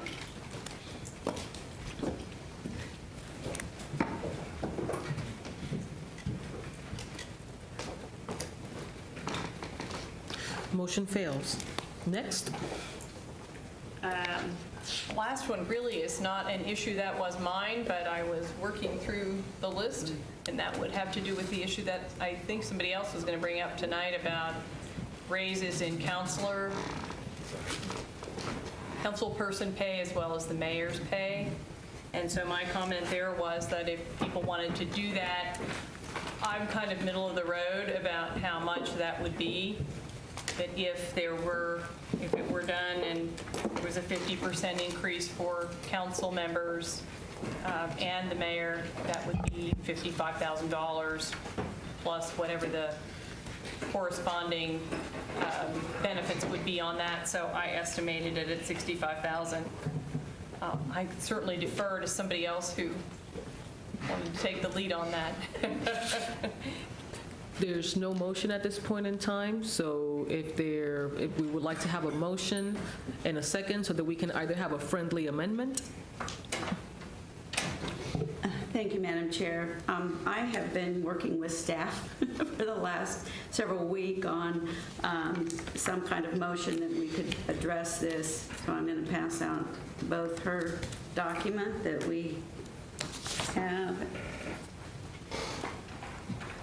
and then I want to also pass out the motion that I had put together before we finally came to some conclusion about what this would mean. That kind of shows you what was left out. I referred in the discussion at the budget meeting that in many governing bodies, the salary is tied to the CPI index, and that's how a lot of nobody has to vote on their own raises. So, which is very, very, very clever, because nobody wants to do that. I think, though, that if we look at the last increase for the council was in 2004. 2005, well, according to the thing from Lisa, it was 2004. 2005. Well, that's over quite a few years ago. So my discussion of this is not necessarily to garner more qualified candidates for the governing body of Topeka, Kansas. It's to keep people from just serving one term. I think if you look at the history of our governing body, we have many one-termers. They serve 4 years. They say they need to spend time with family now. No one has the idea of what goes into being on the governing body for the city. And we have had the chart that shows actually what other cities are getting paid to be an elected official. And I know Councilwoman Claire has actually looked into that, and that graph actually did not show everything, the benefits and everything. So it's my intent to introduce a motion. But then in the correspondence, the problem was, well, if I wanted this to go into effect in 2018 after the 2017 elections, so that none of us were voting on a raise, does it really need to be tonight? And then I think Doug weighed in and said, yes, we need to get it in the budget for next year. It does need to be, and there also does need to be an ordinance voted on, but we need to include it in the budget tonight for 2017. So if the city councilor wants to. Sure. Councilmember Schwartz, when we spoke about this, this is something that's provided for in the charter, compensation for the council members and the governing body as a whole. Last time the amendment amendment was made, it was back in 2005, so there haven't been any compensation increases for quite some period of time, and the charter states that they can be increased every 4 years. So we had initially talked about perhaps every 2 years doing some kind of CPI adjustment, but the charter won't allow that. It has to be every 4 years. In conjunction with that, an ordinary ordinance has to be passed. So our thought process was to do a budget amendment to plug the amount in to make sure that there were sufficient funds to cover the increased compensation and benefits. And then the ordinary ordinance would perhaps go into greater detail about, in 4 years, they need to revisit this, perhaps tie it to the CPI, that type of thing. So I think a budget amendment does need to come forward just to get the amount plugged in. So with that discussion, I will make a motion to add the $132,000 to the budget to increase the council pay from $10,000 to $20,000 and the mayor from $20,000 to $40,000 effective January 1, 2017. Do we have a second? Councilwoman Claire. We have a motion, we have a second. Do we have comments or questions with regards to this motion? Councilwoman Claire. I know this is a touchy subject, but I'm also taking into consideration if we were supposed to be doing it every 4 years, we've already missed twice, correct? When it should have been thought about. And it was also in the citizen review report, right, Mr. Manager, that they suggested. Deputy Mayor, Councilmember, yes. Also.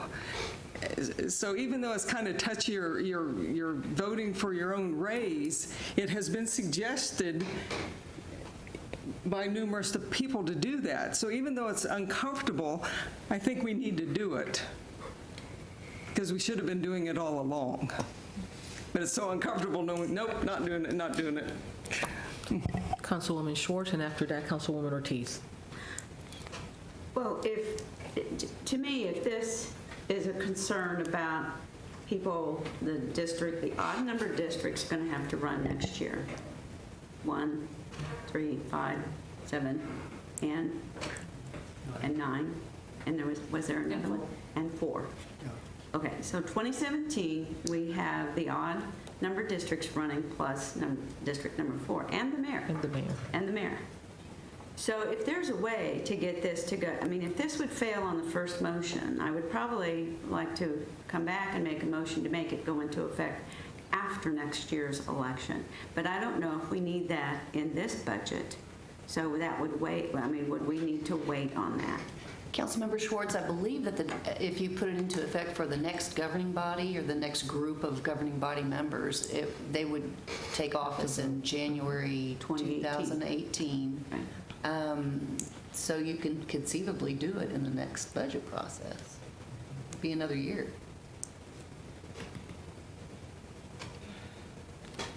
Councilwoman Claire. So it wouldn't be this body then, we'd start over. Councilwoman Ortiz. It's odd election, the evens would still be here, so they would get that. Any other comments with regards to the increase? Councilman Emerson. Councilwoman Schwartz, I appreciate you bringing this up because this is a tough thing to bring up. I appreciate it takes a lot of guts. That said, I've only been here about a month and a half, and I knew, coming in what the well, actually, I didn't know you got paid that much. But anyway, I can't support it just because of that. I feel like I'd be hypocritical of me to come in so soon and vote for this. So, but you guys have all been here longer than I have, and you know the work that it takes much more than I do. So I'm not judging you guys for that, but I can't. Councilman Jensen. Thank you. I didn't take this job for the money. I took this job because I love my community and because I want to make a difference. However, I also know that I'm fortunate. I'm a small business owner. I have the ability to make my own schedule. I can carve out time generally is necessary as long as the world is not on fire. However, not everyone has that freedom or that flexibility. And I will support this because I want to encourage other people that are not retired and not independently wealthy to run for Topeka City Council and to get in and to serve the community. And in order to do that, they have to have some financial compensation to take care of their families. So what I see in this motion is us laying the foundation to really go back to the community and say, you know what, we believe in the folks that can't afford to do this for free or for the budgets that we have now. We believe in those folks enough to give them the opportunity. If this doesn't work and we don't get the type of people in here with this salary, we can change it. We have that option. But I absolutely think that we should give those folks a shot that can't afford to be in public service now the option to run. And I would encourage all of you to support it, if nothing else, just for that, for the future guys and gals that want to run that just can't afford to now. Thank you. Mayor Wolgast. Well, I, again, appreciate also the Councilwoman Schwartz in bringing this forward and comments that have been made. And I certainly support it in principle that I think it relates also to good government, is that the jobs that people have, there's a relationship to how they are compensated with the importance of the job. And similar, I'm retired, however, I like to have my expenses covered. And I think that's true for the people here, sitting here. And I think in general, that's very difficult with where the salaries are today. So I think it's something that must be looked at, and for the comments that the council members have made, it's always, well, I think all of us run for these offices not thinking in terms of the salary. But yet, after you're here and the demands that are made on everyone and the way we want to serve our constituents, it comes into effect. The demands, the time that you certainly aren't paid for, but then there are the expenses, because I know as a council member, you don't have an office. Your office is your home. You're using your own paper to make copies. All of these things that is above and beyond what people expect anybody to do, I think, in service to their constituents. So I hear little or no concern, perhaps I will now, about the pay that we receive, but I do hear from a lot of people that say that thank us for our service because they know we aren't reasonably compensated for what we provide. So I acknowledge the role and taking this effort forward. Any other comments? Councilwoman Ortiz. Thank you, and I appreciate everybody's comments, I really do, but I can't support this, and I won't support this. I knew coming in what it paid, and I knew what it entailed, and I think that the people, when they voted to change the form of government, and we changed the salary a little bit, they expected us to make a certain amount. I've been through a time sitting up here, and this raise might not even affect me, but I won't do it until the voters tell me that. And they haven't. I've seen a critical time when we went through and had to cut 10%, that the council members cut 10% of the budget, just like all the departments cut 10%, so we could show them and be an example for them that they had to cut 10% and we cut 10%. We don't even have 10% in our budget to cut, but we did it. We didn't do it with salary, but we did it with training, and we did it with education. And so I'm going to set an example and not ask for a raise, and set that example, because they can't ask for a raise even though they get one, and I'm grateful for that. So I'll continue to make my little 50 cents an hour, and I'll continue to take my time and use my time off with my job, because that's what I signed up for in 2005. Thank you. Councilman Cohen. Thank you, Deputy Mayor. I also get the constituents asking how are things on the council, and I tell them the things that are going on right now, and the next question is about how much time does that take? And really, it does take about 20 hours a week between you think when you're running, oh, we just have a meeting 3 times a month. What they don't tell you is that you're on 2 boards and 3 committees, and those meet sometimes monthly. And, you know, that with the email, answering the phone, it does come to about 20 hours a week, and it ends up being kind of the joke of the conversation that we make $10,000, and they're like, I don't know how in the world you would even want to do that. And really, it is a service that we're doing, and something like this is definitely not popular, but like my colleague Jensen said, that, you know, as a small business owner, that does take some demands. I mean, going through my email this afternoon or this evening, a lot of my appointments are at 3:30 in the afternoon, which are right in the middle of the workday. And like Councilman Jensen said, you know, as long as the world is not on fire, that we need to be there putting it out. A lot of these things we have to sacrifice cutting into our income, our personal family income time, to go out and fulfill this duty. And so if we're polling for votes, I'll support this, just because we put in the effort, and I think we need a fair wage for that. Thanks. Councilman Jensen. Thank you, Madam Chair. If I could make a quick follow-up.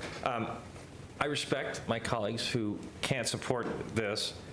What I would offer as sort of a compromise is vote for it and then donate your half that you would get above and beyond to a charity of your choice.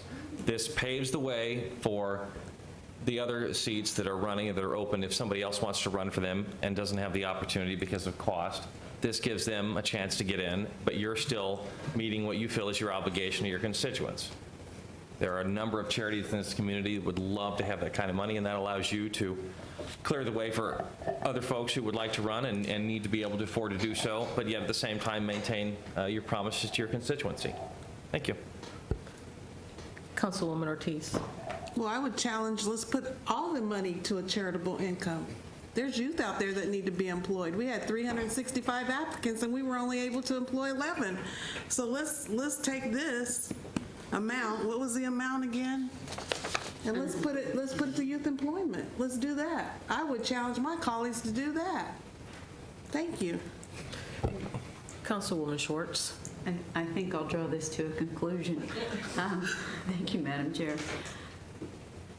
I'm hoping what this does, if this is reported, that it shows we're working for 50 cents an hour, the number of hours that we put in. Babysitters make more than that. We pay babysitters more than that. And I want to get young people. You look at the council up here, 3 of us are retired. It's really hard to have a job. I don't know how you that have jobs do everything. You can't. The first year, I tried to attend things, and I tried to go to all the meetings. My second year, I said, I can't do this. This is consuming my life. And my husband agrees. So I think you just have to figure out that we've got to bite the bullet. We've got to say, not necessarily for this council, but for future councils, that we want people qualified to run and qualified to stay in office. Because that's part of the problem that you see when you have a turnover with any business, that things don't get done the way they should be. So I hope you support this. Thank you. Councilman Cohen. Thank you. That just reminded me I had one more thing to say.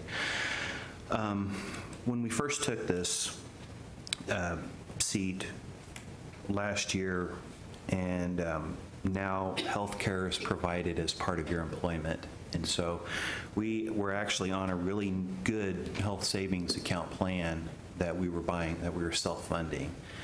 And but I wouldn't qualify for that because health insurance is now offered through my employer. So when I went to sign up for that, my rate was really low just for one person, you know, $50 a check or whatever. It was really reasonable. But when I signed up my family in the family plan, I was to pay the city $150 to work here. And if it wasn't for the wellness program and the incentive that was offered for that, we would be paying. So it pretty much washes. So we're working for free. We're working for the health care is what we're doing right now. Thanks. Okay. Councilwoman Hiller. Thank you. Just kind of a question for folks. You know, something that we run into, I'm sure all of us have, is people that say such awful things about us, politicians or whatever, and they make reference to the city administrators as well in terms of, you know, sort of people getting over, you know, personally benefiting from this and that kind of comment is what comes behind when people talk about how much we make. And there's always been, for me, this great security in the fact that we made so little, no one could ever say we were getting over on anything. And frankly, aside from that, I think in my experience in recent years and in the 40-some years that I've been involved with City Hall here, the ethics and the public servant approach that everyone is taking has been really excellent. And so it's always hurtful to me to hear anybody even make that in a joke when people are so good to donate their time and their talents. Is there anybody who thinks that doubling it's just hard to get away from the numbers? I mean, 10,020 is not very much, especially with the expenses that we have. Your family, that's a really good example. But even so, people want us to buy tickets to this and that, and we do, and we drive around, and we go have lunches and coffees and so on. Is doubling it too much, or is that still low enough that people could be comfortable with the fact that we're not getting over on anything at 20 and at 40? Councilwoman Claire. I was trying to do math. In the research that I did, that's kind of ballpark. And I don't know if we're ever going to stop everyone from saying, I mean, I'm not going to say, oh, that'll be enough for everybody not to say we're getting it, because you're not going to do that. But I think you need to look at the numbers, and that fits in with other cities around us. So that's what I'm going to go with. Councilman Jensen. Shoot, I lost my train of thought. It was something along the lines of what Ms. Claire was saying, but. Well, I'm going to Councilwoman respond to the Wichita, and this isn't including the benefits that Councilwoman Claire came up with. Wichita gets $40,000, and Kansas City gets $20,000 a year. So that would put us up with Kansas City. And as those are the comparable capital city. council member positions. I don't know what their number makeup is, but their council annual pay is $40,000 for Wichita and $20,000 for Kansas City. So that would put us up there at least with Kansas City. Thank you. This is a very delicate item, and I want to make sure that we all have the discussion that we would like to have and ask all the questions that we may have. So at this point, I will just circle around the room again and make sure that we all feel like we've been able to have ample discussion. I will personally say, since I don't see any more comments, that this is a really challenging one for me. I will never forget when I was considering running for office. I didn't even know that we were going to get compensated. And one of the staff that was in the room probably saw me start crying when they said that not only did we get compensated, but we were going to get health insurance. And at that point in time, I was uninsured. And I just started to cry because I didn't even know that that was going to happen. And very similar to Councilman Cohen, when you started adding up the package, it was a blessing to be able to have health insurance for the family, which was a benefit that was not expected. What was kind of unexpected was that without the wellness program, putting just a little bit, considering that $10,000 is the maximum, putting that 5% into capers, and then adding the insurance, you would have ended up having to pay the city back had it not been that we were doing the great work that Ms. Russell and Ms. Councilwoman Schwartz have done with our wellness plan. So as I think about that, I am conflicted in the sense that I don't need to get paid for the job. I am blessed having a great job, and but at the same time, it's very challenging for me to sit here and think, I want somebody to replace me that is able to say, at whatever age, I'm going to run for this because I am able to do so. I am able to expense my finances, and I'm going to be able to be compensated in a very small amount. I think that Councilman Cohen was extremely coy when he said 20 hours. Because when you start adding up the mileage that each of us incur in, the use of the cell phone, like some of the council members said, the attendance into different events in the community, the emails at 2 in the morning, the text messages that we receive at random times when things are working and not working in our community that we have to attend to. The inability of walking into a grocery store and having family time because we have given our life to serve. It's extremely challenging for me not to think so much of what I would be gaining from this, but thinking of who else would consider running for office because there was at least a little bit of compensation that would come with it, which $20,000 is not even poverty wage for a family. It's not even poverty wage for a family.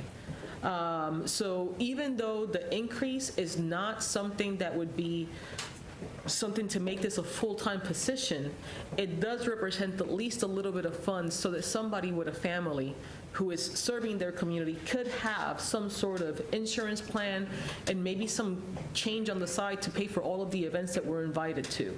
There's many events that we have not mentioned that we are covered for. But a lot of the discussion has been here, what about training? So sometimes we will not have the money for the training, but I'm certain that if we had the extra disposable income, we would use that money to be trained and to go to different places and to continue our education so that we could serve our community better. So this is extremely difficult for me. But as I think for the future, and you think about the fact that our mayor, thank God he is retired, but he is constantly working. And we think about our staff and our city council members that are also constantly working. The level of communication that we have is outstanding. To consider $20,000, it's not a huge amount. It is no matter how much we try to make it a part-time position, it is a full-time position. No matter, because it's not so much that the staff is not doing their job, it's the fact that we are demanded by the community to be available on a regular basis, and that is what we signed ourselves up for. We are working not 20 hours, not 40, we're working whenever our community needs us. So that's something for us to really keep in mind as we're looking at this. Councilman Cohen. I had one more question. Mayor, would that dollar amount jeopardize your retirement status? Would that put you into regular employment? No. Okay. And in my final closing comment, I would say that we were asked, what would our community think? And I think that our community spoke when we had our panel, and they said that this was one of the things that they wanted to see changed. I think that there is a feeling in the community that if there is a better pay, more people will go up and try to run for office. So this is a challenging one, and if we don't have any more comments, I would entertain a vote.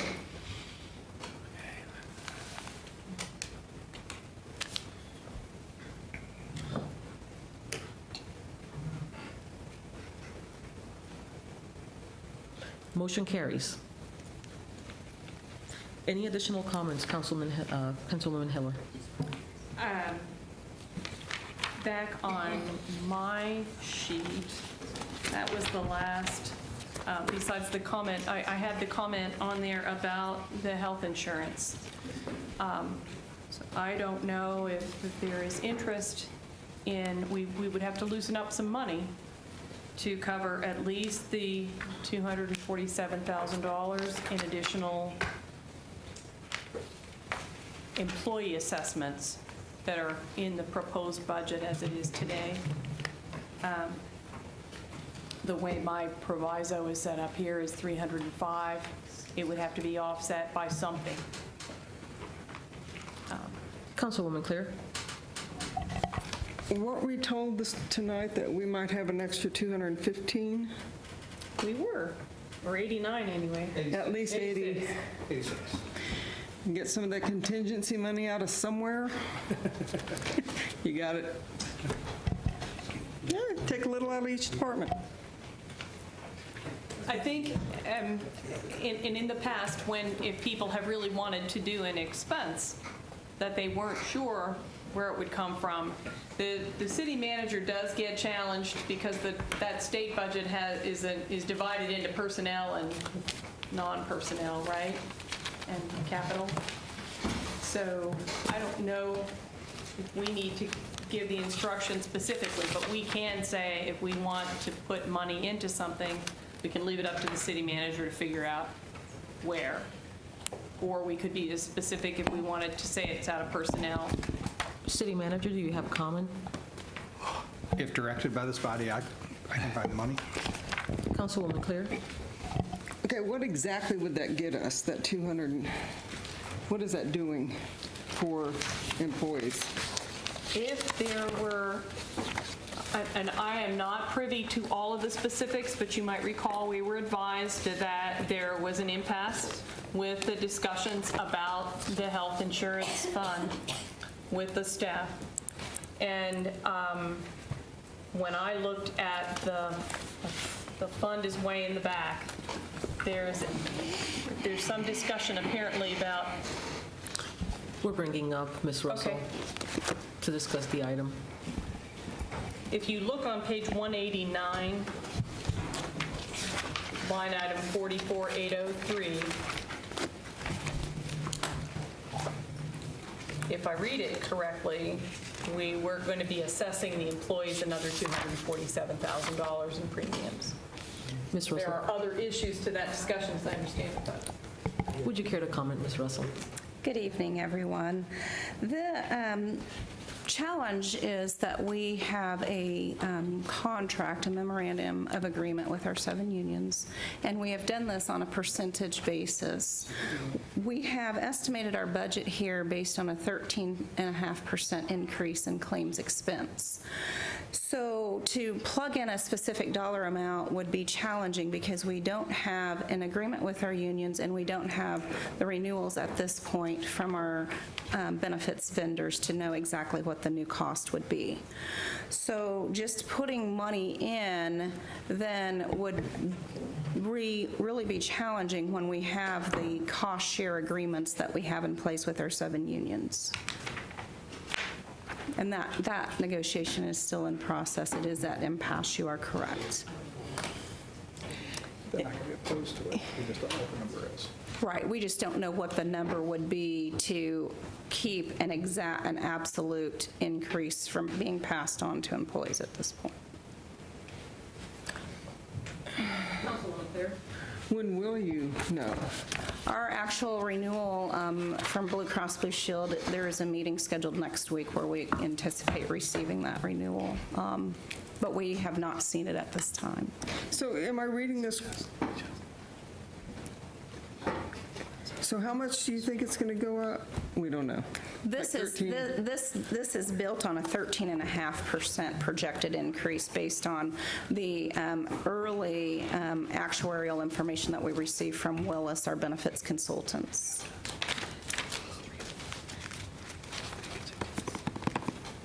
Is this something we can wait on next week? No? Or can we have the city manager and Mr. Russell figure it out by? Councilwoman Clear, just to provide some guidance with regards to the process, the great thing is that if we are able to put a maximum cap on the budget, those things can be amended later on the slide item. So my recommendation would be that if we approve a cap amount for the budget, these are things that we can absolutely come back to. Okay. Because I'd hate to just ignore this. And if we could request from staff to take note of this so that we could come back to this item later on.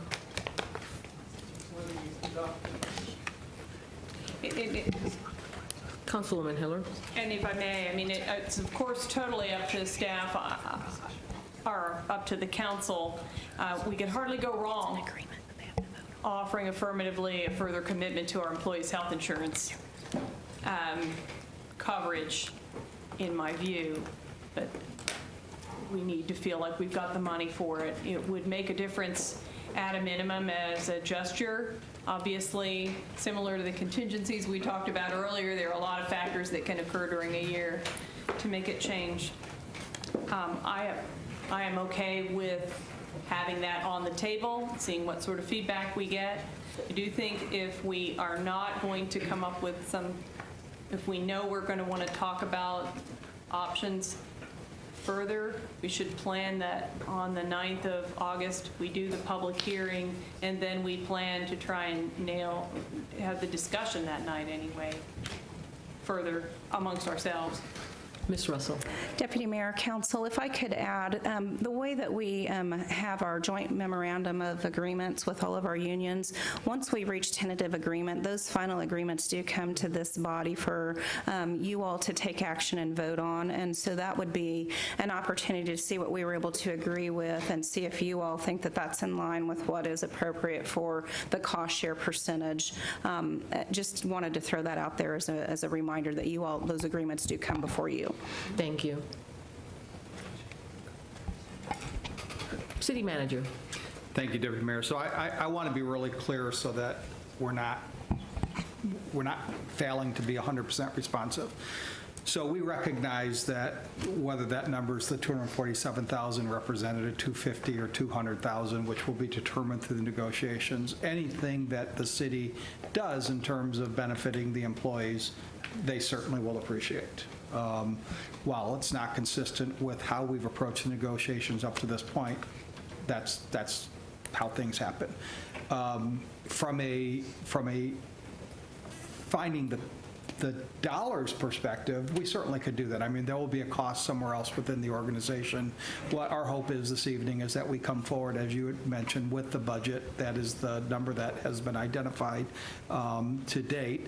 And then as we go through the finalization, we can make more progress. I'm not sure when we'll have that actual number, or if we just set a number that we would include into the budget, we would just go ahead and identify what those potential sources of funds would be. We would hate to get the whole budget tied up waiting for this. Understood, City Manager. Okay. Any other comments? The only other things that I had in my handout were some suggestions that would travel with the budget, and I'll just zip through them.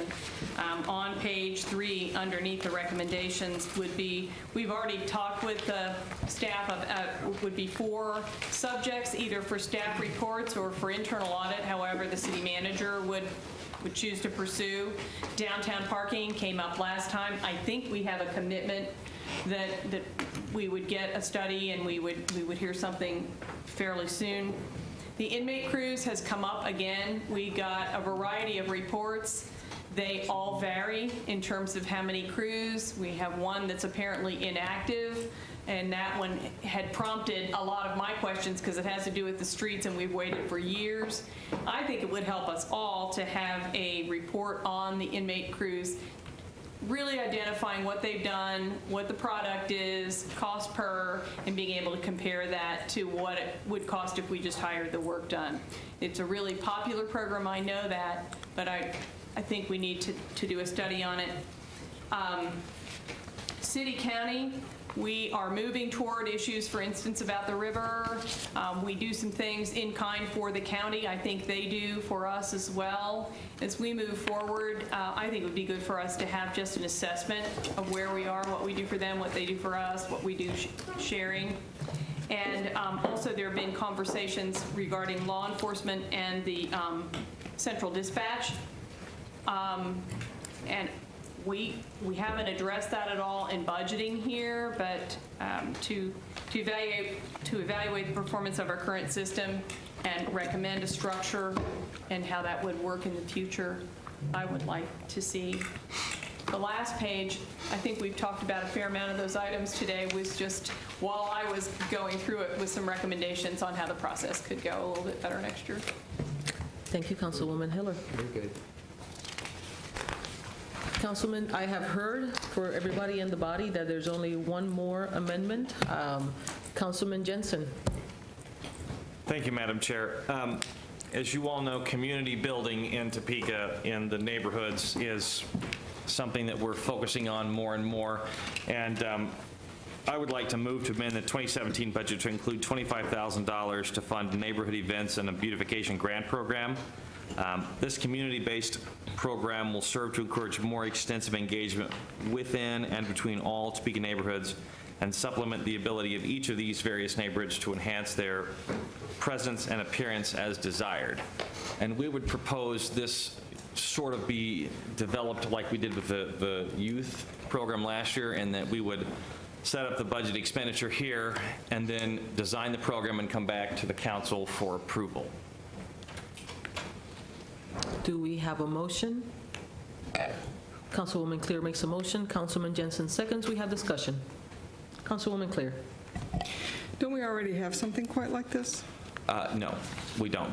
Some of the neighborhoods get HUD money. The NIAs have, and Sasha could explain this to me, or explain a little bit better than I can, but a lot of neighborhoods, there simply isn't a funding source to help them do much of anything at all. Okay, exactly what can they use this for? Because the NIAs I represent, they have a treasurer. Yes. I mean, they have money. So what would this allow them to do? This would help the neighborhood associations that are not NIAs or neighborhoods that are unorganized. And that's what we would flesh out. So basically what you would do is set the expenditure tonight to have the funds, and then we would develop the program. And there are a number of them in the United States that we could model after. We're looking at some sort of a matching or a grant program like that, where you'd either have to put in sweat equity or come up with a third of the money or something like that. But we would design the program and then come back to council for approval before executing it. And what department or staff is going to?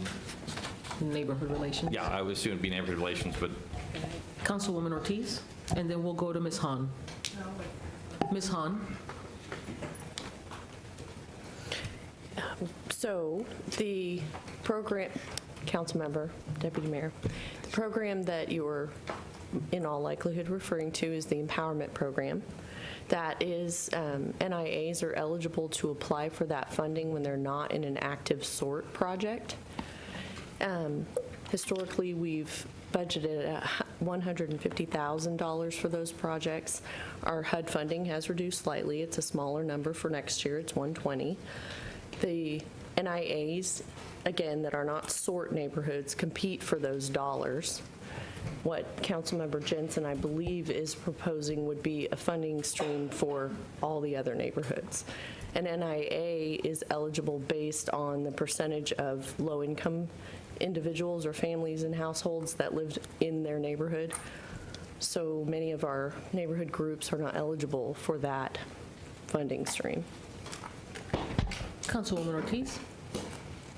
That's because it's HUD guidelines that sets the guidelines, is that correct? Yes, ma'am. Okay, I can't support this unless it's available to everybody. Will it be available to NIA? Yeah, it would be my intent to make it available citywide to any group. Okay, so if they can't have matching money, then it won't be available to them. Well, and we would add something in there where you could do sweat equity or something like that.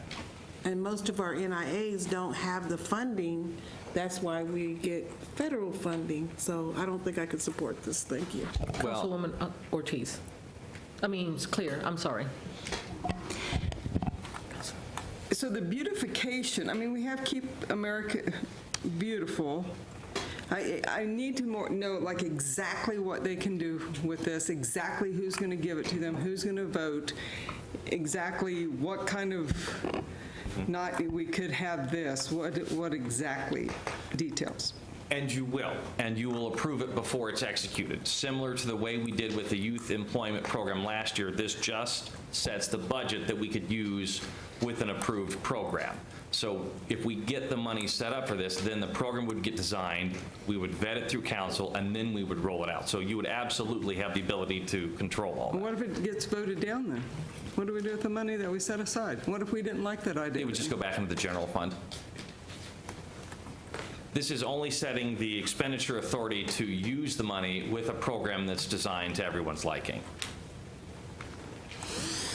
Okay, thank you. Okay, the city manager. So just to provide a little bit of an inside track on this, the conversation really came up when we talked about how do you engage more people in neighborhoods? How do you get people to meet in the park? How do you get people to do things? This really was, well, how do you get them to throw a community picnic? I think the neighborhood night out is such a great thing every year where people get to know each other. I think this was an opportunity to provide more of a custom opportunity for people to start getting to know their neighbors, to start building additional leadership, new leadership in neighborhoods. The intent is just to build neighborhood relationships, and it's a first go, and as Councilmember Jensen says, there's really no details yet other than intent, so. Mayor Wolgast. Well, I think another, also, is this where they could also possibly use the fee or there's some funding to help barricades for parades?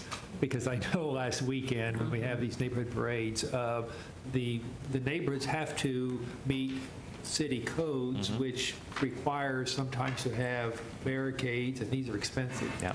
And I think this is because they have to raise the money to do it. This would be a small example of the city helping. So one example could be a brand-new neighborhood wants to organize a parade, and they've never had it before, and they have no funding stream to do so. If we structured the grant program where volunteer and sweat equity could be used as match, then all the volunteer effort that goes into figuring out the parade route, rallying support, going, handing out flyers, that sort of thing, that could be considered match money or match equity or whatever you would call it toward the cost of getting the barricades, and then paying for the parade insurance and permits and that sort of thing. And so it could encourage a neighborhood that has no funding stream to actually get out and put on an event without having to come up with a significant amount of money, if any at all. We would specifically structure it for organizations that either don't have enough money to do something or have none at all, so they could really get started in the world. Councilwoman Claire. So would there be a limit to this, to this neighborhood only gets this much and you're done? So we spread it around? And Councilwoman Claire, and I'll interject here, I think that the desire is for us to have a placemaker, understanding what this would be, and then a committee in the body of the council will work together to come up with staff with a program that would then be presented for approval. Well, do you know that answer? Our intent would be to have a cap for each instance, so maybe you could only apply for $750 for each thing. The idea is to make it available to the whole city and not just have it used in one area. So yes, you're absolutely right. We want everyone to have available so it would be chunked up in ways where a number of organizations could apply for it. Councilwoman Schwartz. Thank you, Chair. I support this because I have the most public housing units in the city, in my district. I have no NIAs. And I took Monique and Sasha to Kansas City to Kansas City to see what their neighborhood program is, and they learned a lot. We all learned a lot. But one of the things I heard them say was that they don't know, they try to treat neighborhoods equally up there. And I think in Topeka, with our sort and everything, it's out there where the neighborhoods are that get the sort money and all of that, whereas their programs, they give money to neighborhoods for beautification, that type of thing. So I think this is a start to say, let's treat all of Topeka equally when we're trying to develop neighborhoods. And like I said, I have the most public housing units in the city, in my district, and no NIAs. So this might be a start to help develop some of my neighborhoods. Thank you. Councilman Jensen. So what I would ask is for you all to approve the placeholder for the $25,000, and then please send me your thoughts and ideas on how you would like to see it implemented. The caps, what the funding streams would be. Well, if you would all share your thoughts and ideas with me or with Sasha, depending on what COMA allows, we would love to have your input in building the program. This is a first go at it, but we want to make it successful, and we want to help build a better community, one neighborhood at a time. Okay. At this point in time, if there's no further comments, we could have a vote.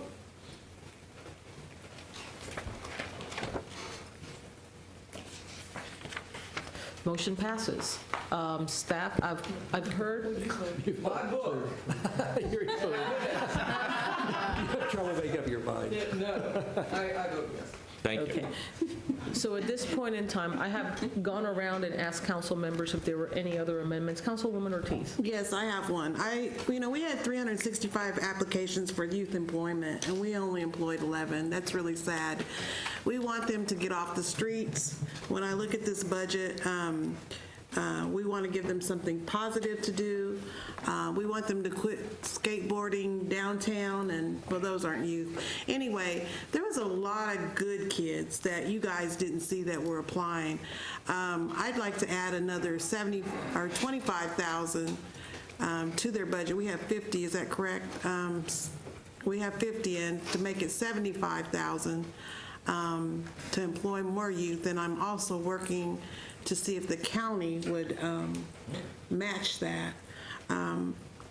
We could sit here all day long, but until we start showing them and educating them and employing them, we can look for them to do things like tear up our city. So I think we need to set an example. I also sent Nikki so I'd like to make that motion and have Nikki or staff find the other 25,000, wherever it's going to come from. I'll make that motion.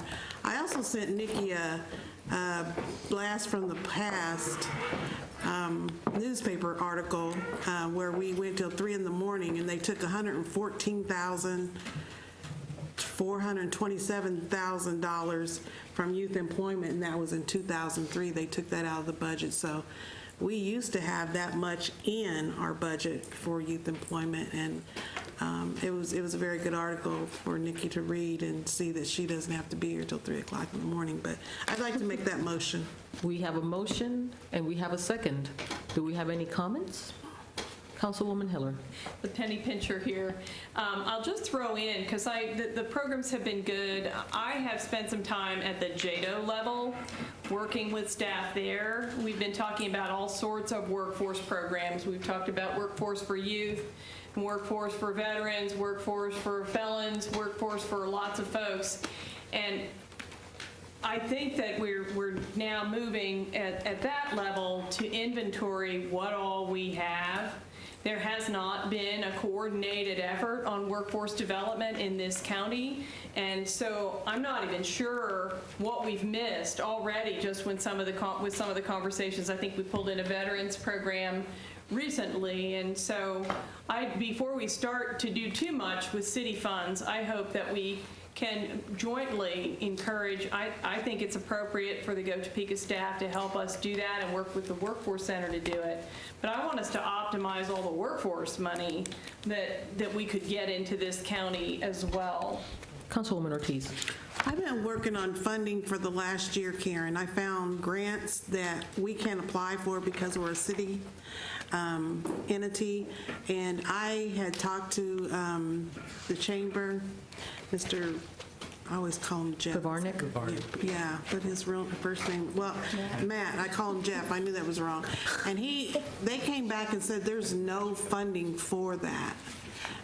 So I've been talking we've got some private donors. I don't know if Sasha's here or Monique's here. They've done a great job of putting a program together, making them accountable, mentoring. And I know there's some people that want to change some things, like make sure our low to moderate income kids. But until we get more slots out there, we've got to have funding to get more slots for these kids. But they've done an excellent job of holding their feet to the fire, making them accountable, mentoring them, getting him, making sure they get here on time, the interview process. And so everywhere I go, I've been told, no, I'm getting ready to go to the Juvenile Justice Department. They've got some money, JAAA, is that what it is, or JA, and talk to them. And I do have one of the judges that wants to see about getting funded so that we can employ more at-risk kids that are in the system, and also on paper, under the corrections or whatever, to get them give them something to do and something to look forward. So I'll be happy to share those emails with you if you want to see them, but I just think if we could take that first step and continue to take it, it's a great program. I don't know how many of you, other than the mayor, that's been around these kids, but they're happy, they're excited. Mayor Wolgast. Thank you. Yeah, and I support the increase. I think it's a very well spent, very good investment. I do question that I know in the last time we allowed anyone from within the county to apply, I have difficulty that we use city tax dollars to support people who live outside the city, specifically in a program like this. I know in the young people that are participating this year, and it's so all of them are vital and important. Although we have a number from Shawnee Heights and Washburn Rural and Seaman, and there was no one from Highland Park High School in the group. I think that's not appropriate. I think the people that live within the city should have first chance, and then if there's some left, we can then offer it to those that choose to live outside the city and don't pay city taxes. City Manager. So if I can just build onto that, this program has proven to be really great, not only for the kids, but also for the mentors and the departments. But one of the things we want to do is we don't want to lose the 360-plus kids that applied for the program. So we're building a database so that we can start interacting with these kids and provide them some opportunities. We don't want this to be their first failure in life. We want this to be that first opportunity they didn't get as far as they wanted to. So we're really looking at some ways to program and not lose one of those kids and make sure that we can, provide them some value and keep them engaged too. So this is a phenomenal program, and this city, the employees have really taken it to heart and have really gotten involved in supporting this. Yes, Councilwoman Ortiz. And the employees have, and I'll shut up after this, they have really mentored to them. It was heart-wrenching, and I think you were there, City Manager, to hear one of our, Richardson Housing and Neighborhood Development, and he talked about how he signed up to mentor these kids because somebody mentored him when he lived in the housing projects. That's $1 million right there. And he's building a relationship with that young man that will be a lifetime. And that's what we want. We want younger people. We want them to know that we care about them, and Topeka's a great place, and they should be proud, and I think that's what this program's doing. Thank you very much. Our Mayor Wolgast. And I have to admit, I know that we have people that live in the 3 school districts within the city of Seaman, Shawnee Heights, and Washburn Rural. I'm not saying that they cannot apply, but I think it's unfortunate that no one from Highland Park High School was in one of the 11, only 11. And I think the other is we do need to involve the private sector. In all that I'm familiar with, all city youth employment programs, the private sector can provide many more jobs than the city can. And we have to engage them. So if every major company would hire one youth, there'd be much more than 11. They would be tripling the number that we can do. So I think we need to really look at how we get this into the community and not just keep it within ourselves. Okay. If there's no, Councilwoman Hiller. And that was part of my point. I guess unless we as a city, we're doing such a great job and people are so good, but unless we want to get into the workforce development business as a city, then part of it would be keeping an eye out for who else is doing that kind of thing, what grants are out there, what placements and so on, and making sure that it happens in the city. But we don't have to do it all unless we decide we want to go into that business. I just want us to go into that with our eyes open and make sure that it all lands where we think it's the best for the long term. Thank you for your comments. Okay, if there's no more comments, we bring this up for a vote.